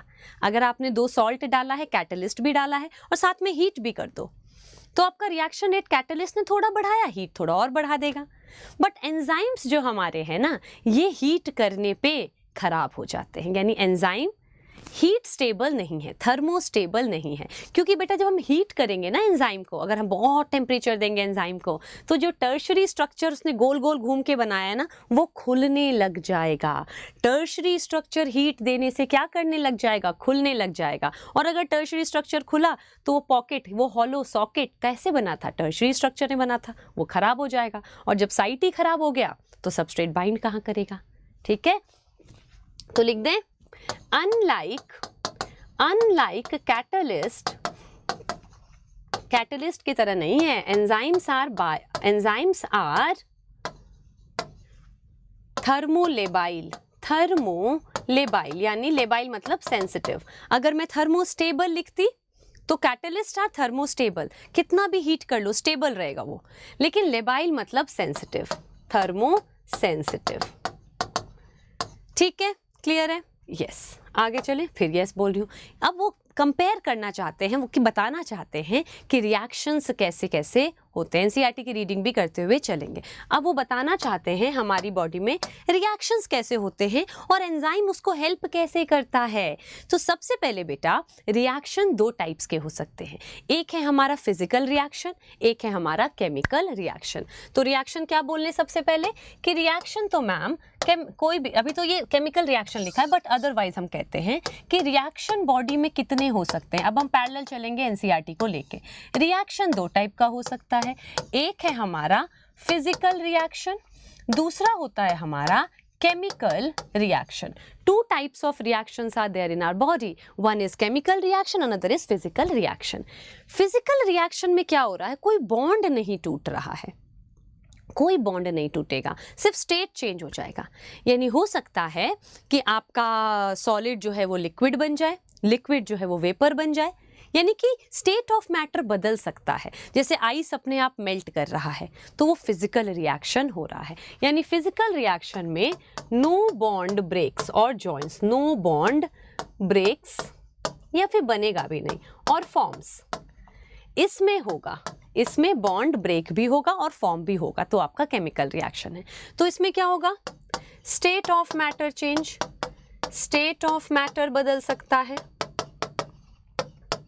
या फिर खुल सकता है, यानी प्रोटीन जो आपका घुमा हुआ है अगर विदाउट बॉन्ड टूटे, विदाउट डाइसल्फाइड बॉन्ड टूटे, विदाउट हाइड्रोजन बॉन्ड टूटे, हल्का सा लूज हो गया, खुल गया हल्का सा, तो लेकिन बॉन्ड नहीं टूटना चाहिए, then also that is your physical reaction. But जहां बॉन्ड बनेगा और टूटेगा that is your chemical reaction. Reading कर ले थोड़ी सी यहाँ पे। Chemical compound undergo two types of changes, a physical change, एक हमारा फिजिकल चेंज है, ठीक है, refers to change in shape without breaking the bond, कोई bond break नहीं होगा, this is physical process. Another physical process is change in the state of matter when ice melts into water and when water become vapor. These are also your physical processes, ठीक है। However, when bonds are broken and new bonds are formed during transformation, it is called chemical reaction. तब हम उसे क्या बोलेंगे, chemical reaction, ठीक है, clear है। उन्होंने कोई केमिकल रिएक्शन दे दिया, ठीक है। अब ये तो इनऑर्गेनिक है, हमारी बॉडी में तो ऑर्गेनिक केमिकल रिएक्शंस होंगे, इन्होंने लैब का एक रिएक्शन को दे दिया। इन्होंने बोला अगर हम इसको लेके चलते हैं, हम तो कुछ भी एग्जांपल ले ले, लैब में कुछ भी हो रहा है, कोई भी रिएक्शन ले सकते हो। तो ये आपके सबस्ट्रेट है, ये सबस्ट्रेट है और ये प्रोडक्ट है। कितना प्रोडक्ट बनता है पर्टिकुलर अमाउंट ऑफ टाइम में, that is rate of reaction. तो रेट ऑफ रिएक्शन क्या है, rate of reaction is equals to delta P by delta T. Delta P by delta T का मतलब है कितना प्रोडक्ट बना है पर्टिकुलर चेंज इन टाइम में। अगर 0.2 सेकेंड से 0.3 सेकेंड में हम देख रहे हैं, यानी कि 0.2 से 0.3 यानी 1 सेकेंड चेंज है, यानी टाइम डेल्टा टी क्या है, 1 सेकेंड, अगर हम 0.1 सेकेंड। और कितना प्रोडक्ट, अगर एक पॉइंट पे आपका 50 प्रोडक्ट था और सेकेंड पॉइंट पे आपके 60 प्रोडक्ट हुआ, तो 10 प्रोडक्ट और बना है उस टाइम ड्यूरेशन में। तो delta P by delta T, amount of product formed per unit time. अगर आप कह रहे हो 1 बजे से लेके 1:30 बजे तक में कितना प्रोडक्ट बना, तो लेट सपोज 1 बजे 50 था और 1:30 बजे 60 था, तो क्या हो जाएगा, डेल्टा चेंज कितना हुआ, 50 से 60 यानी 10, और ड्यूरेशन कितना था 30 मिनट्स। तो 30 मिनट्स में ये हमारा रेट ऑफ रिएक्शन हो जाएगा, change in product upon change in time, ठीक है। इसको स्पीड के फॉर्म में भी आप ले सकते हो। तो उसमें उन्होंने यही बताया हुआ है, इस पैराग्राफ में उन्होंने यही बात की है। लेकिन फिर वो कह रहे हैं एक थंब रूल चलता है। एक क्या चलता है बेटा, थंब रूल चलता है, यानी एक यूनिवर्सल रूल चलता है। वो हम यहाँ लिखा तो उन्होंने यहाँ पर है, बट मैं आपको फैक्टर्स में, क्योंकि यहाँ पे कंफ्यूजन हो जाएगा जब तक आप कॉन्सेप्ट को नहीं समझोगे। तो कॉन्सेप्ट समझाने के बाद मैं आप वो वाली चीज़ बताऊंगी, ठीक है। तो इस टाइम बस आप यही वाली चीज़ याद रखो। अब हम ये तो बात कर रहे थे नॉर्मल रिएक्शन की, अब हम एक बॉडी के रिएक्शन की बात करेंगे। ये तो मैंने नॉर्मल रिएक्शन आपकी बॉडी में थोड़ी होता है, अब हम अपनी एक बॉडी के रिएक्शन की बात करेंगे। जिस रिएक्शन की मैं बात कर रही हूँ, ये रिएक्शन बेटा हमारी बॉडी का सबसे फास्टेस्ट रिएक्शन है। अभी देखना, रिएक्शन है हमारा CO2 plus H2O gives H2CO3। दोनों साइड का ये रिवर्सिबल रिएक्शन है। नाउ ये हमारा this reaction occurs in are RBC, हमारे RBC के अंदर ये रिएक्शन होता है जब आपका CO2 कंबाइन करता है वाटर के साथ और बनता है कार्बोनिक एसिड, ठीक है। तो जब हमारे ऑर्गन्स है ना, जैसे लेट सपोज हमारे हर एक सेल क्या प्रोड्यूस करते हैं, ऑक्सीजन को यूज करते हैं, CO2 को प्रोड्यूस करते हैं। तो जब CO2 प्रोड्यूस होता है ना, वो वापस निकलना है हमारी बॉडी से, लंग तक चले जाना है, ठीक है। तो RBC उस CO2 को ले लेता है और लंग तक पहुंचा देता है। मैं RBC हूँ, ये एक सेल है, इसने CO2 प्रोड्यूस किया, मैं इसके पास गई, इसने मुझे CO2 दे दिया। अब मैं RBC हूँ, मेरे अंदर ये CO2 कंबाइन करेगा वाटर के साथ और क्या बनाएगा, कार्बोनिक एसिड। आगे और भी होगा बट इस टाइम ये याद रखो, कार्बोनिक एसिड। और फिर मैं इसको लेके चली जाऊंगी लंग्स तक, ये रहा लंग्स पे जाके मैं इस रिएक्शन को उल्टा करूंगी, तभी तो रिवर्सिबल बनाया है। मैं फिर से इसको तोड़ के CO2 और H2O बनाऊंगी और लंग को CO2 दे दूंगी। So this reaction is occurring where, this reaction is occurring in your RBC, ये RBC के अंदर होता है। अब जो एंजाइम इस रिएक्शन को कैटलाइज करता है दैट इज कार्बोनिक एनहाइड्रेस। कौन सा एंजाइम बेटा, कार्बोनिक एनहाइड्रेस। पूरा नाम क्या है, carbonic anhydrase. Carbonic anhydrase. Now this is fastest enzyme of our body. Carbonic anhydrase is fastest enzyme of your body. In the absence of this enzyme, अगर हम इस रिएक्शन को देखते हैं तो 1 घंटे में 200 मॉलिक्यूल्स बनेंगे अगर मैंने इस एंजाइम को हटा दिया. कितने बनेंगे बेटा in the absence of enzyme 200 molecule per hour. In the presence of enzyme सोचो कितना बनेगा 6 lakhs. मैम इतना ज्यादा, अभी रुको. 6 lakhs मैम इतना ज्यादा वो भी पर second. 6 lakhs per second. In the absence of enzyme, this reaction will form 200 carbonic acid per hour. And in the presence of this enzyme, the reaction rate is 6 lakhs per second. Such is the power of this carbonic anhydrase. It is fastest enzyme of your body. It is present in all living organism from lowest, that is bacteria, to highest, that means our human beings. ठीक है बेटा, समझ आ गया. Fastest enzyme है तो यहां मैं लिख दूं this is fastest enzyme of our body. This is fastest enzyme of our body. Carbonic anhydrase, फिर से याद कर लो, ये बहुत बड़ा डेटा आया है. CO2 plus H2O in the presence of carbonic anhydrase will form 6 lakhs carbonic acid per second and in the absence 200 per hour. ठीक है, एक्सक्यूज मी, उसकी उन्होंने देखो यहाँ पे बात की है, 6 lakhs every second in the absence very slow 200 molecules in an hour. ठीक है, उसके बाद ये आगे बस ये बोल रहे हैं कि रिएक्शंस आपके कई बार लिंक्ड होते हैं कि एक का एंड प्रोडक्ट दूसरे का सबस्ट्रेट है, फिर उससे नेक्स्ट बनेगा A से B, B से C, C से D, D से E, नेक्स्ट करके आपका बनता रहेगा. तो लिंक्ड रिएक्शन, जैसे ग्लाइकोलिसिस में 10 स्टेप का लिंक्ड रिएक्शन है. ठीक है, फिर रिएक्शन आपके 2 टाइप के हो सकते हैं. एक आपका हो सकता है बनने वाला, एक हो सकता है आपका टूटने वाला. लेकिन वो मेटाबॉलिज्म टॉपिक अब आपके बायोमॉलिक्यूल से हट गया है. ठीक है, क्लियर है. ये छोटी सी इन्होंने बात की है यहाँ पे, और अब बता रहे हैं ये कि एंजाइम अपना एक्शन कैसे करता है. ठीक है, तो अब हम एक्शन ऑफ एंजाइम को देखेंगे. अभी तो मैम आपने बता दिया एक्शन कैसे होगा कि एक पॉकेट है उसके अंदर बाइंड करेगा. यस, तो वो तो हमने बेटा एक साइनॉप्सिस लिया, एक हमने इजी वे में ट्रेलर की तरह पढ़ा है. अब हम इसका पूरा का पूरा एक्शन पढ़ेंगे and then we have to study this graph. इससे क्वेश्चंस आपके आ जाते हैं. तो सबसे पहले हम बात करते हैं कि टू स्टार्ट विथ ये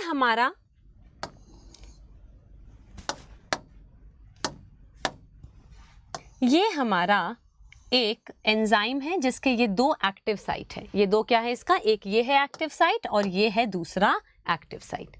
ठीक है, अब ये क्या है बेटा, दिस इज एंजाइम. ये है लेट सपोज हमारे सबस्ट्रेट, एक ये 1 है और एक ये 2 है. ठीक है, इसको हटा देते हैं प्लस, और जब ये 1 और 2 जुड़ जाएगा तो मैंने कहा प्रोडक्ट विल बी 3. तो ये क्या है, हमारा प्रोडक्ट है.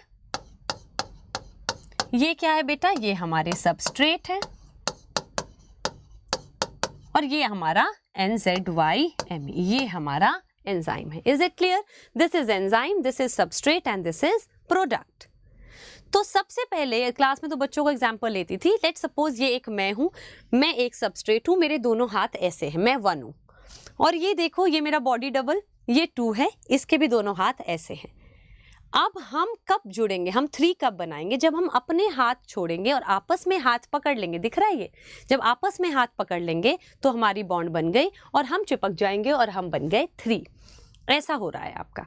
ठीक है, नाउ एंजाइम क्या कर रहा है, मैं 1 उधर है 2 उधर है. एंजाइम क्या कर रहा है, सबसे पहले खींच के दोनों को पास ला रहा है. तो खींच के जब दोनों को बेटा पास लाएगा तो 1 इसमें चला गया और 2 हमारा इसमें चला गया. अब हम दोनों पास आ गए हैं. ठीक है, 1 ये रहा, 2 ये रहा. बट अब क्या प्रोडक्ट बन जाएगा, नहीं. पहले सबस्ट्रेट अपने ओल्ड बॉन्ड तोड़ेंगे, पहले मैं अपने हाथ छोड़ूंगी, अपने खुद के इंटरनल बॉन्ड तोड़ूंगी, 2 भी अपने इंटरनल बॉन्ड तोड़ेगा. जब इंटरनल बॉन्ड टूट जाएगा तभी तो फ्री होंगे और तब हम अपना आपस में बॉन्ड बनाएंगे। यानी internal bond of substrate needs to be broken down so that new bond with other substrate can be formed. ठीक है, तो बीच में जब ये स्टेट आएगा ना, जब पुराने बॉन्ड टूट रहे हैं, नए बॉन्ड जुड़ रहे हैं, यानी सबस्ट्रेट ट्रांजिशन ले रहा है प्रोडक्ट की तरफ, तो उसे हम क्या बोलते हैं? Transition state. यानी सबस्ट्रेट से प्रोडक्ट बनने के बीच में हमेशा क्या आएगा? ट्रांजिशन। हमेशा क्या आएगा बेटा? Transition state.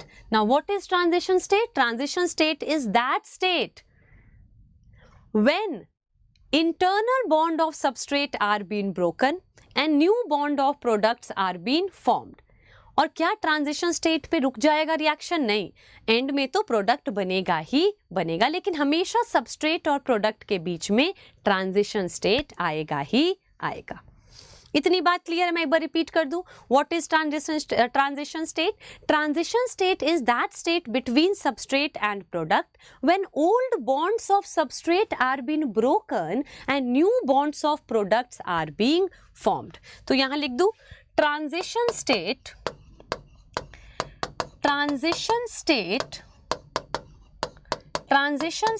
is that state when old bonds are being broken,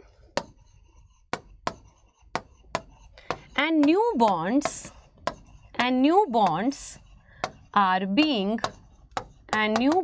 are being formed।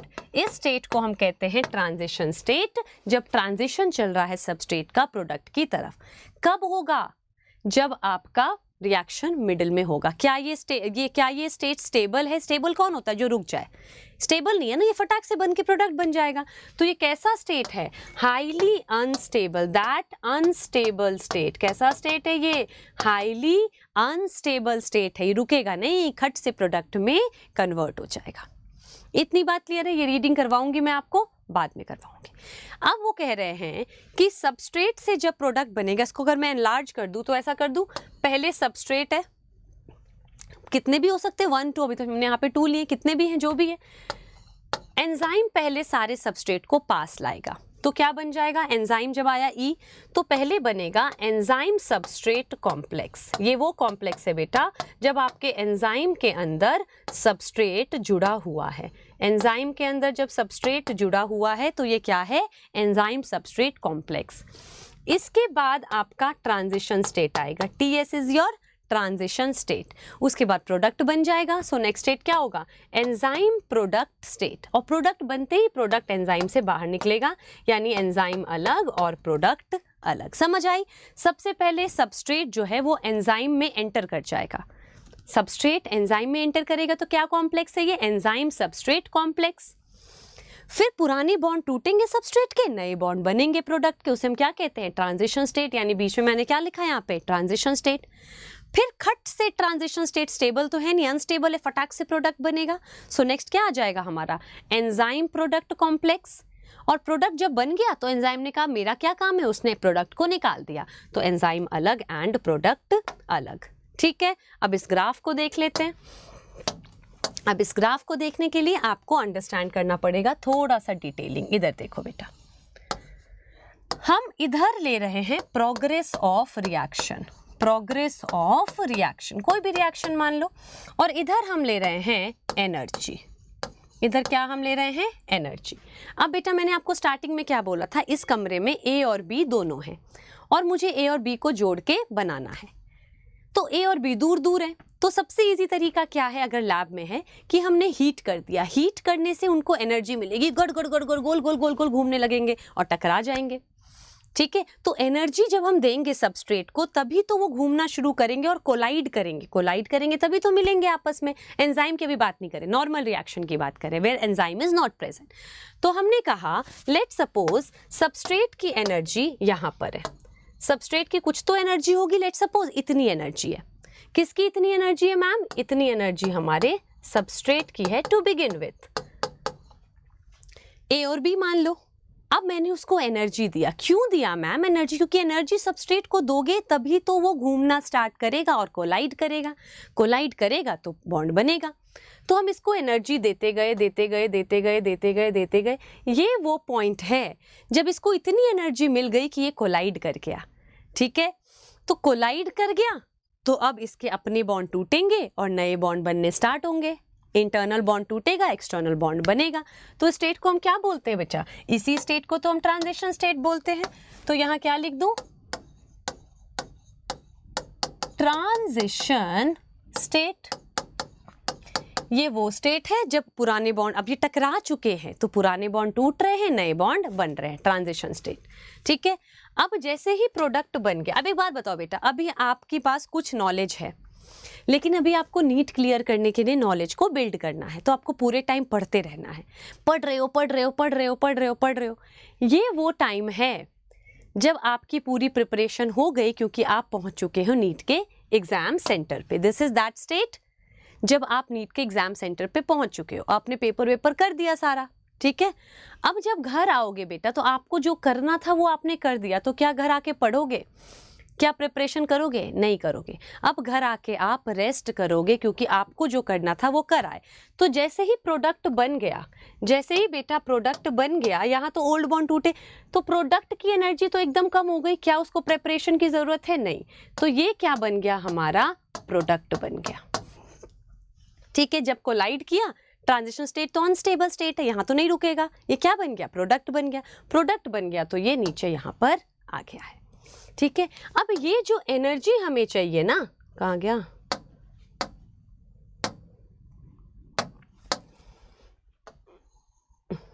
एक सेकेंड यार।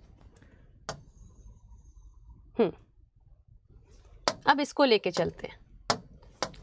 अब ये जो हमें एनर्जी चाहिए ना, इतनी एनर्जी हमें चाहिए थी सबस्ट्रेट को, यानी इतनी एनर्जी चाहिए थी to reach that state where it collided and transition शुरू हुआ। यानी इतनी एनर्जी जब मैंने दी तो सबस्ट्रेट ने रिएक्शन शुरू कर दिया। इस एनर्जी को हम क्या बोलते हैं?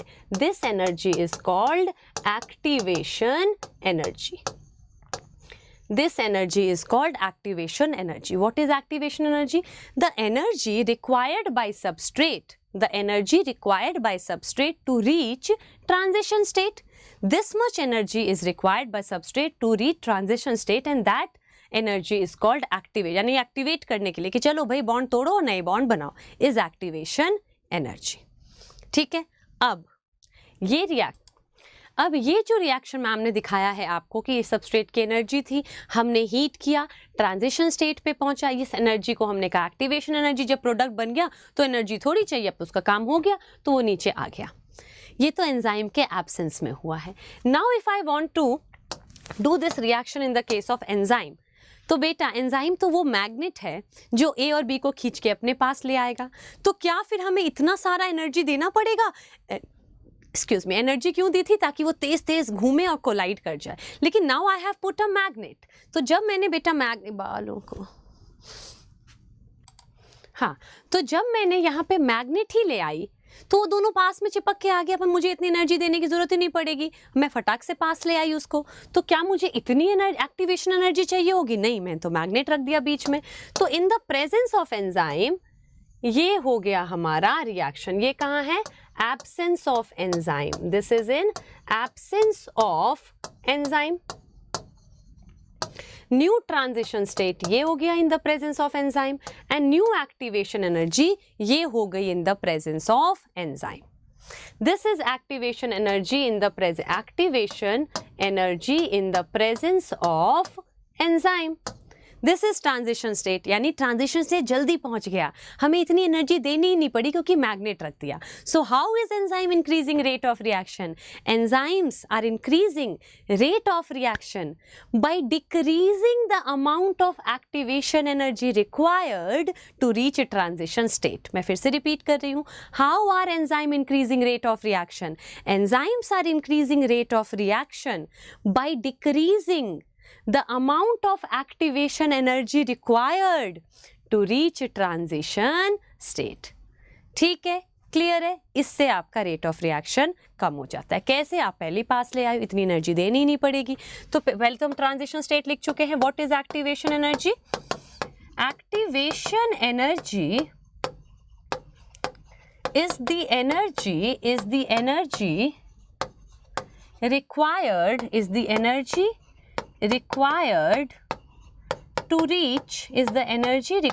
to reach transition state. Activation energy is the energy required to reach transition state. Enzyme will increase rate of reaction by decreasing the activation energy required to reach the transition state. ठीक है, इस paragraph में उन्होंने यही बात की है। अब दो तीन बातें और क्लियर करेंगे इसी पैराग्राफ के हिसाब से। Now we are saying कि एक्टिव की ट्रांजिशन स्टेट सबस्ट्रेट और प्रोडक्ट में सबसे अनस्टेबल कौन है? बेटा अनस्टेबल कौन होता है? जो एक जगह स्टेबल होकर रुकी नहीं। स्टेबल क्या होता है? जब आप सेटल हो गए। तो जिसमें जितनी ज्यादा एनर्जी होगी वो उतना अनस्टेबल होगा। अनस्टेबल स्टेबल ही नहीं, रुक ही नहीं पाएगा। एनर्जी है, भागे जा रहे हैं, बहुत सारी एनर्जी है। तो सबसे ज्यादा एनर्जी आपको किसकी दिख रही है? ऑब्वियसली ट्रांजिशन स्टेट की। ठीक है, सो ट्रांजिशन स्टेट क्योंकि बहुत एनर्जी में है, सो हाईली अनस्टेबल स्टेट कौन सा है? Transition state, because it has a lot of energy. तो transition state has maximum energy, therefore is most unstable, सबसे ज्यादा एनर्जी जिसके पास है वो क्या है बेटा? सबसे ज्यादा अनस्टेबल है। ठीक है, इस पैराग्राफ में बाद में मुझे थोड़ा और लिखना था, इसमें इसको छोटा कर ही नहीं पाएंगे क्योंकि पूरा ही मूव होने लगेगा।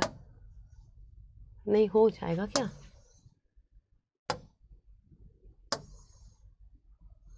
देखते हैं, अगर हो गया तो वेल एंड गुड। हो गया।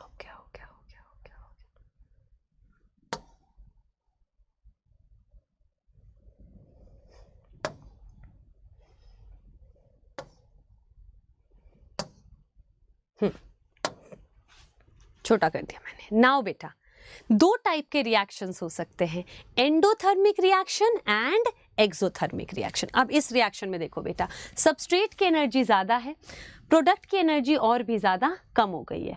यानी प्रोडक्ट की एनर्जी अगर कम हो गई है, यानी प्रोडक्ट ने सबस्ट्रेट में जितनी एनर्जी थी उससे भी एनर्जी कम कर ली, यानी एनर्जी को रिलीज कर दिया, बाहर निकाल दिया। तो ये कैसा रिएक्शन है? Now this is your exothermic reaction. if energy of product less than substrate से कम हो गई, यानी प्रोडक्ट ने तो सबस्ट्रेट वाली एनर्जी भी निकाल दी लास्ट में कि मुझे ये इतना भी नहीं चाहिए। यानी कि आपने क्या किया, जितनी भी प्रेपरेशन की थी घर आते ही सबको निकाल दिया। ठीक है, तो वो कैसा रिएक्शन? आपने एक्सटीरियर में निकाल दिया सारा reaction. So this type of reaction is called exothermic reaction. अब ऐसा भी तो हो सकता था प्रोडक्ट यहां बनता, ट्रांजिशन स्टेट की तो हमेशा मैक्सिमम रहेगी, वो तो फिक्स है, मैंने यहां लिख दिया इज मैक्सिमम। लेकिन सबस्ट्रेट और प्रोडक्ट में चेंज होगा। अगर सबस्ट्रेट की कम है as compare to product, substrate की अगर कम है एज कंपेयर टू प्रोडक्ट, यानी प्रोडक्ट ने थोड़ा सा एनर्जी ले लिया है, तो हम उसे क्या कहेंगे? Endothermic reaction. तो उसमें उल्टा कहते हैं, if energy of substrate less than product, उसमें मैंने उल्टा तो नहीं लिख दिया, लेट मी रीड एक बार। If the energy of product is less than substrate then exothermic reaction. If energy of product more than substrate लिख देते हैं। इफ, वैसे तो एक ही बात है लेकिन हम एक ही टर्म में लिख लें, प्रोडक्ट मोर देन सबस्ट्रेट, अगर सबस्ट्रेट से ज्यादा है प्रोडक्ट की यानी उसने एनर्जी ली है, एंडोथर्मिक रिएक्शन। ये चीज याद रखना बेटा, अगर सबस्ट्रेट और प्रोडक्ट में हम चेक करें किसकी एनर्जी ज्यादा है और क्या फिक्स है? नहीं, ट्रांजिशन स्टेट की सबसे ज्यादा है वो फिक्स्ड है, लेकिन सबस्ट्रेट और प्रोडक्ट में वेरी करेगा। इस वाले रिएक्शन में सबस्ट्रेट की एनर्जी कम हो गई है, यानी प्रोडक्ट की एनर्जी देखो बेटा इस वाले केस में कम हो गई है, यानी प्रोडक्ट ने तो जितनी एनर्जी सबस्ट्रेट की थी वो भी निकाल दी, यानी एक्सोथर्मिक रिएक्शन। अगर मैं प्रोडक्ट यहां बना देती यानी सबस्ट्रेट से तो ज़्यादा प्रोडक्ट में है ना, यानी थोड़ी एनर्जी तो रखी है ना प्रोडक्ट ने, यानी एंडोथर्मिक, उसने अंदर ही एनर्जी रख ली, यानी एंडोथर्मिक रिएक्शन। इसी की बात इसमें यहाँ पे की है। But may it be endothermic reaction, may it be exothermic reaction, transition state तो हमेशा ही और एक्टिवेशन एनर्जी तो हमेशा ही चाहिए होगी। ठीक है, क्लियर है? Yes ma'am. अब हम आगे चलते हैं and now we are talking about एक छोटा, वो तो मैम ने पहले ही बता दिया, पहले एंजाइम और substrate, enzyme substrate complex, enzyme और प्रोडक्ट, बीच में ट्रांजिशन स्टेट भी लिख दो यहाँ पे। ओ ये नहीं दिख रहा, देखो रिकॉर्डिंग तो हो रही है। हाँ, पहले एंजाइम और सबस्ट्रेट अलग है, फिर एंजाइम सबस्ट्रेट कॉम्प्लेक्स, फिर एंजाइम प्रोडक्ट कॉम्प्लेक्स, बीच में ट्रांजिशन स्टेट और एंजाइम अलग और प्रोडक्ट अलग। इसी को बेटा इन्होंने क्या किया है, लिख दिया है कि सबसे पहले तो सबस्ट्रेट एंटर करेगा एक्टिव साइट में। First the substrate binds to active site of enzyme fitting into the active site. सबसे पहले उन्होंने यही बात की है। अब आगे जो बात की है इसके लिए हमें एक मॉडल समझना पड़ेगा। एंजाइम का एक्शन कैसे होता है, इसके लिए साइंटिस्ट्स ने दो मॉडल्स दिए थे। कितने मॉडल्स दिए थे? दो मॉडल्स दिए थे। एक मॉडल ये कह रहा था कि एंजाइम और सबस्ट्रेट आपस में लॉक एंड की तरह है। एक चाबी, ताला है, ताले में एक ही चाबी जाएगी और उसी से वो ताला खुलेगा। तो कह रहे थे कि जो आपका एंजाइम है वो ताला है और जो सबस्ट्रेट है वो प्रोडक्ट है। एक ही सबस्ट्रेट एंटर करेगा और उसकी चाबी का शेप बिल्कुल उससे मैच करेगा, जो उसके होल से चाबी का शेप बिल्कुल मैच करेगा। ये थ्योरी बाद में रिजेक्ट कर दी गई। फिर जो नई थ्योरी आई, मॉडल आया, इसको लॉक एंड की मॉडल करते कहते थे। ये आपको नहीं करना तो मैम लिख नहीं रही, मैम ने बता दिया। लेकिन जो हमारा मॉडल एक्सेप्टेड है that is induced fit model. कौन सा मॉडल? Induced fit model. अब इंड्यूस्ड फिट मॉडल क्या बोलता है? क्या है इंड्यूस्ड फिट मॉडल? क्या बोलता है? इंड्यूस्ड फिट मॉडल बेटा ये बोलता है कि एक एंजाइम जो है वो ताला नहीं है, जो लॉक इन की बोल रहा था। एंजाइम तो एक ग्लव्स है, एक दस्ताना है जिसमें आप ग्लव्स पहनते हो ना। तो अगर एक ग्लव्स है मेरे मतलब एडल्ट के, तो उसमें अगर मैं हाथ डालूंगी तो मेरा शेप ले लेगा, मेरी सिस्टर या मेरा ब्रदर डालेगा तो वो उसका हाथ का शेप ले लेगा, लेकिन छोटा बच्चा डालेगा तो शेप नहीं लेगा। यानी हाथ का साइज लगभग सेम होना चाहिए, लेकिन मोजा कह रही हूँ, दस्ताना, ग्लव्स हमेशा एक ही शेप में रिजिड नहीं है। जैसे ताला तो रिजिड है, ग्लव्स रिजिड नहीं है। जब आप उसमें हैंड डालोगे तो मैच करना चाहिए, नहीं कि 4 फिंगर है तो ऐसे मैच करना चाहिए, बट वो थोड़ा सा आपके शेप को और टाइटली बाइंड कर लेता है। हाथ जाने पे वो आपको अच्छे से फिट करता है, हमेशा से वो ऐसा नहीं रहता। यानी हाथ जब आप ग्लव्स में डालते हो तो वो आपको और अच्छे से ग्लव्स आप में फिट हो जाता है। तो उन्होंने कहा कि ये जो आपका एक्टिव साइट है ना, ये लेट सपोज एक्टिव साइट है, सबस्ट्रेट आया, लेट सपोज सबस्ट्रेट ऐसा है, तो जब बाइंड करेगा ना तो ये इसको और टाइटली इसी का शेप लेके इसको बाइंड कर लेगा। यानी after substrate enters into active site, then active site takes the shape of substrate more tightly. ठीक है, यानी एंजाइम, सबस्ट्रेट ने एंजाइम को इंड्यूस किया कि मुझे टाइटली बाइंड कर लो। तो नेक्स्ट लाइन क्या लिखी है इसमें? The binding of substrate induces enzyme to alter its shape, उसका शेप थोड़ा सा बदलता है, fitting more tightly around the substrate। यानी कि इसका एग्जांपल ले लो, ग्लव्स की तरह हाथ डालने पे वो अच्छे से बाइंड करेगा, वरना थोड़ा खुश है। ठीक है, अब ट्रांजिशन स्टेट आएगा। The active site of enzyme, now in close proximity of substrate, breaks the chemical bond of substrate and new enzyme product complex is formed। substrate का पुराना bond टूटेगा, नया product का bond बनेगा और product बन के फिर निकल जाएगा। The enzyme releases the product and free enzyme is now ready to bind another molecule of substrate। यानी एंजाइम नेक्स्ट रिएक्शन में पार्टिसिपेट करने को, और जैसे आपका कैटलिस्ट है अनचेंज रहता है ना, तो एंजाइम ये नहीं कि प्रोडक्ट बनने के बाद अब वो दोबारा काम का नहीं है, now it will take part in new reaction. तो ये आपका इसमें सिर्फ नेचर ऑफ एंजाइम एक्शन में यही बात की है। अब हम फैक्टर्स इफेक्टिंग एंजाइम की बात कर रहे हैं। किसकी बात कर रहे हैं? Factors affecting enzyme. याद होते चल रहा है आपको, बहुत स्लो पढ़ा रही हूं मैं। फैक्टर्स इफेक्टिंग एंजाइम में हमारी एनसीईआरटी में पहले उन्होंने 3 फैक्टर बोले हैं और फिर competitive and non competitive inhibitor को समझाया है। तो सबसे पहले हम 3 फैक्टर की बात करते हैं। एक है टेम्परेचर, सेकंड है पीएच और third is substrate concentration, substrate concentration, substrate concentration. 3 type के हमारे फैक्टर्स इफेक्टिंग एंजाइम है, ठीक है, temperature, pH and substrate concentration. पहले टेम्परेचर की बात करते हैं। अब हमारा एंजाइम बेटा एक पर्टिकुलर फिक्स टेम्परेचर पे काम करता है, ठीक है, यानी जिस टेम्परेचर पे हमारा enzyme maximum rate of reaction दिखा देगा वो उस एंजाइम का ऑप्टिमम टेम्परेचर है। जिस पीएच पे हमारा enzyme maximum rate of reaction दिखा देगा वो उस एंजाइम का ऑप्टिमम पीएच है, यानी एंजाइम एक ऑप्टिमम पीएच पे मैक्सिमम रेट ऑफ रिएक्शन दिखाता है, ठीक है।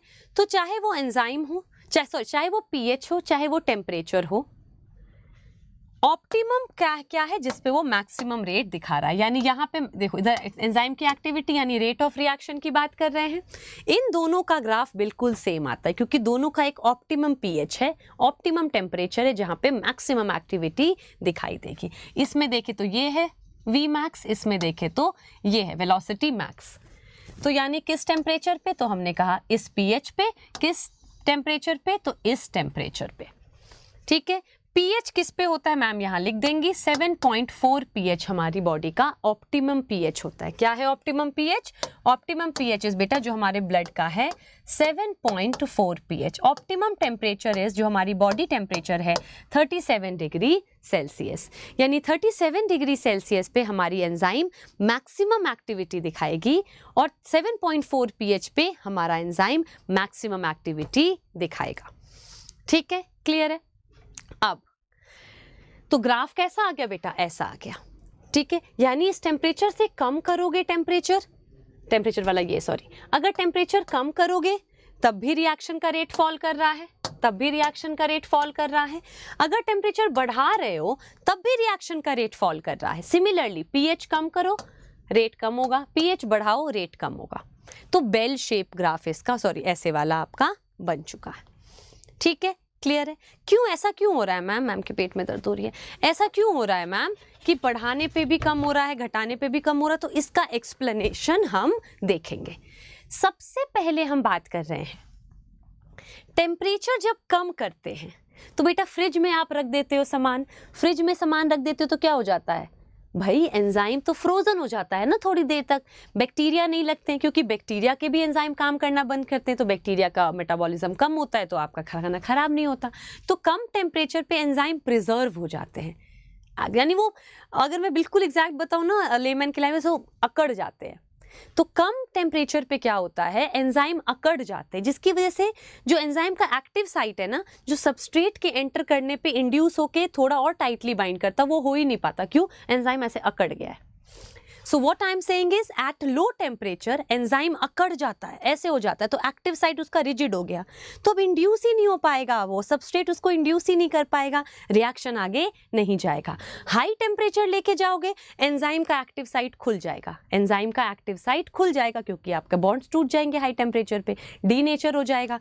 तो यहाँ क्या लिख दूं मैं, यहाँ लिख दूंगी लो टेम्परेचर, इससे अगर लो रहेगा टेम्परेचर, इससे अगर बेटा लो रहेगा टेम्परेचर, एंजाइम प्रिजर्व मैंने बता दिया, वो तो एनसीईआरटी ढंग से बता नहीं रही है। एंजाइम प्रिजर्व्ड कैसे, एक्टिव साइट रिजिड हो जाएगा, एक्टिव साइट क्या हो जाएगा, रिजिड हो जाएगा। और अगर आप टेम्परेचर को हाई करोगे एंजाइम डीनेचर खुल जाएगा, एंजाइम डीनेचर खांसी भी है, पेट में भी दर्द है, एंजाइम डीनेचर हो जाएगा, एक्टिव साइट ओपन। एक सेकेंड पॉज करती हूँ, सॉरी बच्चा लोग बहुत तेज खांसी आने लगी थी, ठीक है, तो हमें पता लग गया। अब एक जनरल रूल क्या कहता है, टेम्परेचर का एक जनरल रूल भी चलता है।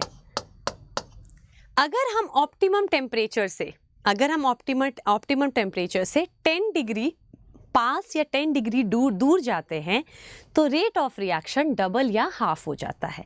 यानी अगर हम टेम्परेचर, ऑप्टिमम टेम्परेचर ये है ना, तो अगर हम इससे 10 डिग्री पास जाएंगे तो यहाँ पे जो रेट है वो 10 डिग्री पास जाने पे डबल हो जाएगा। और अगर यहाँ पर है और हम 10 डिग्री दूर जाएंगे तो रेट ऑब्वियसली क्या हो जाएगा, हाफ हो जाएगा। यानी every 10 degree change in temperature will effect the rate of reaction bye multiple of 2 और मल्टीपल ऑफ हाफ। इसे हम कहते हैं Q10 वैल्यू। ठीक है, every Q10 rule, EVERY, every 10 degree Celsius change in temperature will affect rate of reaction by half or by 2. Affect rate by half or 2. अगर पास जाओगे optimum के तो डबल हो जाएगा, दूर जाओगे 10 डिग्री ऑप्टिमम के तो हाफ हो जाएगा। ठीक है, हर एक एंजाइम का ऑप्टिमम टेम्परेचर है, एक एक्सेप्शन है। जो बैक्टीरिया बेटा हॉट स्प्रिंग में रहते हैं, हॉट पॉन्ड में, गीजर के अंदर भी बेटे आपके बैक्टीरिया रहते हैं, वो थर्मोस्टेबल एंजाइम्स होते हैं, उनके नहीं आपके डीनेचर होते हैं हाई टेम्परेचर पे। ठीक है, तो मैम यहाँ पे एक्सेप्शन लिख देंगी। टेम्परेचर का एक्सेप्शन क्या है, except hot vent sulphur bacteria. जो बैक्टीरिया आपके गरम मणिकरण, गीजर, हॉट स्प्रिंग है ना मणिकरण में, वहां पे जो बैक्टीरिया रहते हैं उनके बॉडी के एंजाइम जो हम PCR में यूज करते हैं, थर्मस एक्वेटिकस। ठीक है, तो कुछ बैक्टीरिया जो गीजर वाले हैं, एकदम गर्म पानी में रह पाते हैं, उनके एंजाइम यानी ये रूल फॉलो नहीं करते, they are thermostable enzyme. Similarly pH की बात करते हैं तो pH में भी एक्सेप्शन है। वैसे तो pH 7.4 पे ही सारे, यानी कि जितना आप 7 के क्लोज रहोगे उतना ज़्यादा आपका अच्छा एंजाइम काम करेगा। लेकिन एक्सेप्शन क्या है इसमें, एक्सेप्शन इसमें है हमारे गैस्ट्रिक जूस, गैस्ट्रिक एंजाइम, क्योंकि स्टमक का pH कितना होता है, स्टमक का pH होता है बेटा 1.8, तो 1.8 पे हमारे स्टमक के एंजाइम काम करते हैं, यानी 7.4 से तो काफ़ी दूर है, यानी हमारा गैस्ट्रिक एंजाइम जो है वो क्या है, हमारा एक्सेप्शन है। ठीक है, तीसरा सबस्ट्रेट कॉन्सेंट्रेशन। सबस्ट्रेट कॉन्सेंट्रेशन के लिए हम अलग से अब पढ़ेंगे, ये बहुत इंपॉर्टेंट है। तो सबस्ट्रेट कॉन्सेंट्रेशन हम ये दोनों से थोड़ा सा अलग है। सबसे पहले मैम बना लेती हैं सबस्ट्रेट कॉन्सेंट्रेशन। तो अगर हम कह रहे हैं इस एक्सिस पे वी हैव सबस्ट्रेट कॉन्सेंट्रेशन, यहाँ मैंने क्या रखा है, सबस्ट्रेट का कॉन्सेंट्रेशन रखा है, और यहाँ मैंने रखा है वेलोसिटी ऑफ रिएक्शन, यानी रिएक्शन का रेट क्या है। ठीक है, तो सबसे पहले एक लेमैन की बात समझ लो। ये एक बीकर है, मैंने यहाँ पे रखा है बहुत सारा ए सबस्ट्रेट है, लेट सपोज मैंने बहुत सारा ए रखा है। ए क्या है हमारा, ए बच्चों हमारा कितने टाइम की रिकॉर्डिंग हो चुकी है। अच्छा, एक काम करते हैं बच्चा, इसके आगे का ना अगली क्लास में पढ़ते हैं, सबस्ट्रेट कॉन्सेंट्रेशन वाला, नॉमेनक्लेचर, इनहिबिटर्स, क्योंकि दूसरी क्लास है मैम की, कॉम्पिटिटिव इनहिबिटर वगैरह एंड कोफैक्टर। सबसे इंटरेस्टिंग टॉपिक भी है, तो आई डोंट वांट कि सबसे इंटरेस्टिंग टॉपिक हम लास्ट में, क्योंकि बच्चा लास्ट तक तो पता नहीं कितना देखेगा। So these interesting topics we can cover in next class. PYQ आपको का सेशन, सॉरी आपके क्वेश्चन का एनिमल किंगडम का सेशन भी आने वाला है, वो आपकी कल लाइव होगी। PYQ ऑफ एनिमल किंगडम जैसे हमने लास्ट टाइम किए थे वो आपका नेक्स्ट करेंगे, और उसके बाद जो नेक्स्ट सेशन लाऊंगी वो मैं बायोमोलिक्यूल का ले आऊंगी। ठीक है, ये इंटरेस्टिंग टॉपिक है, इसका मैं मंडे को लेक्चर डाल दूंगी। ठीक है, अब आज का एक क्वेश्चन है, मैम ने कहाँ छोड़ा है सबस्ट्रेट कॉन्सेंट्रेशन पे, इसका 2 वजह है बेटा। सबसे पहली बात है कि मैम की दूसरी क्लास है, मैम को खांसी भी आ रही है, और सेकंड चीज़ ये है कि ये बहुत इंपॉर्टेंट टॉपिक है, क्योंकि इसमें ना KM वैल्यू पे क्वेश्चंस बनते हैं, को फैक्टर बहुत इंपॉर्टेंट है, इनहिबिटर, कॉम्पिटिटिव इनहिबिटर बहुत ज़्यादा है। तो एक नए जोश में न्यू लेक्चर में वो लाएंगे, वो छोटा सा 1 घंटे का ही टॉपिक आपका बनेगा। अब आज का क्वेश्चन,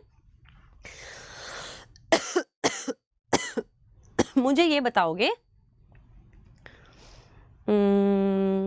फास्टेस्ट एंजाइम का नाम और उसके एब्सेंस में रेट कितना है और उसके प्रेजेंस में रेट। चलो प्रेजेंस हटाओ, एब्सेंस में कितना रेट है और फास्टेस्ट एंजाइम का नाम। चलो जी, तब तक के लिए बाय।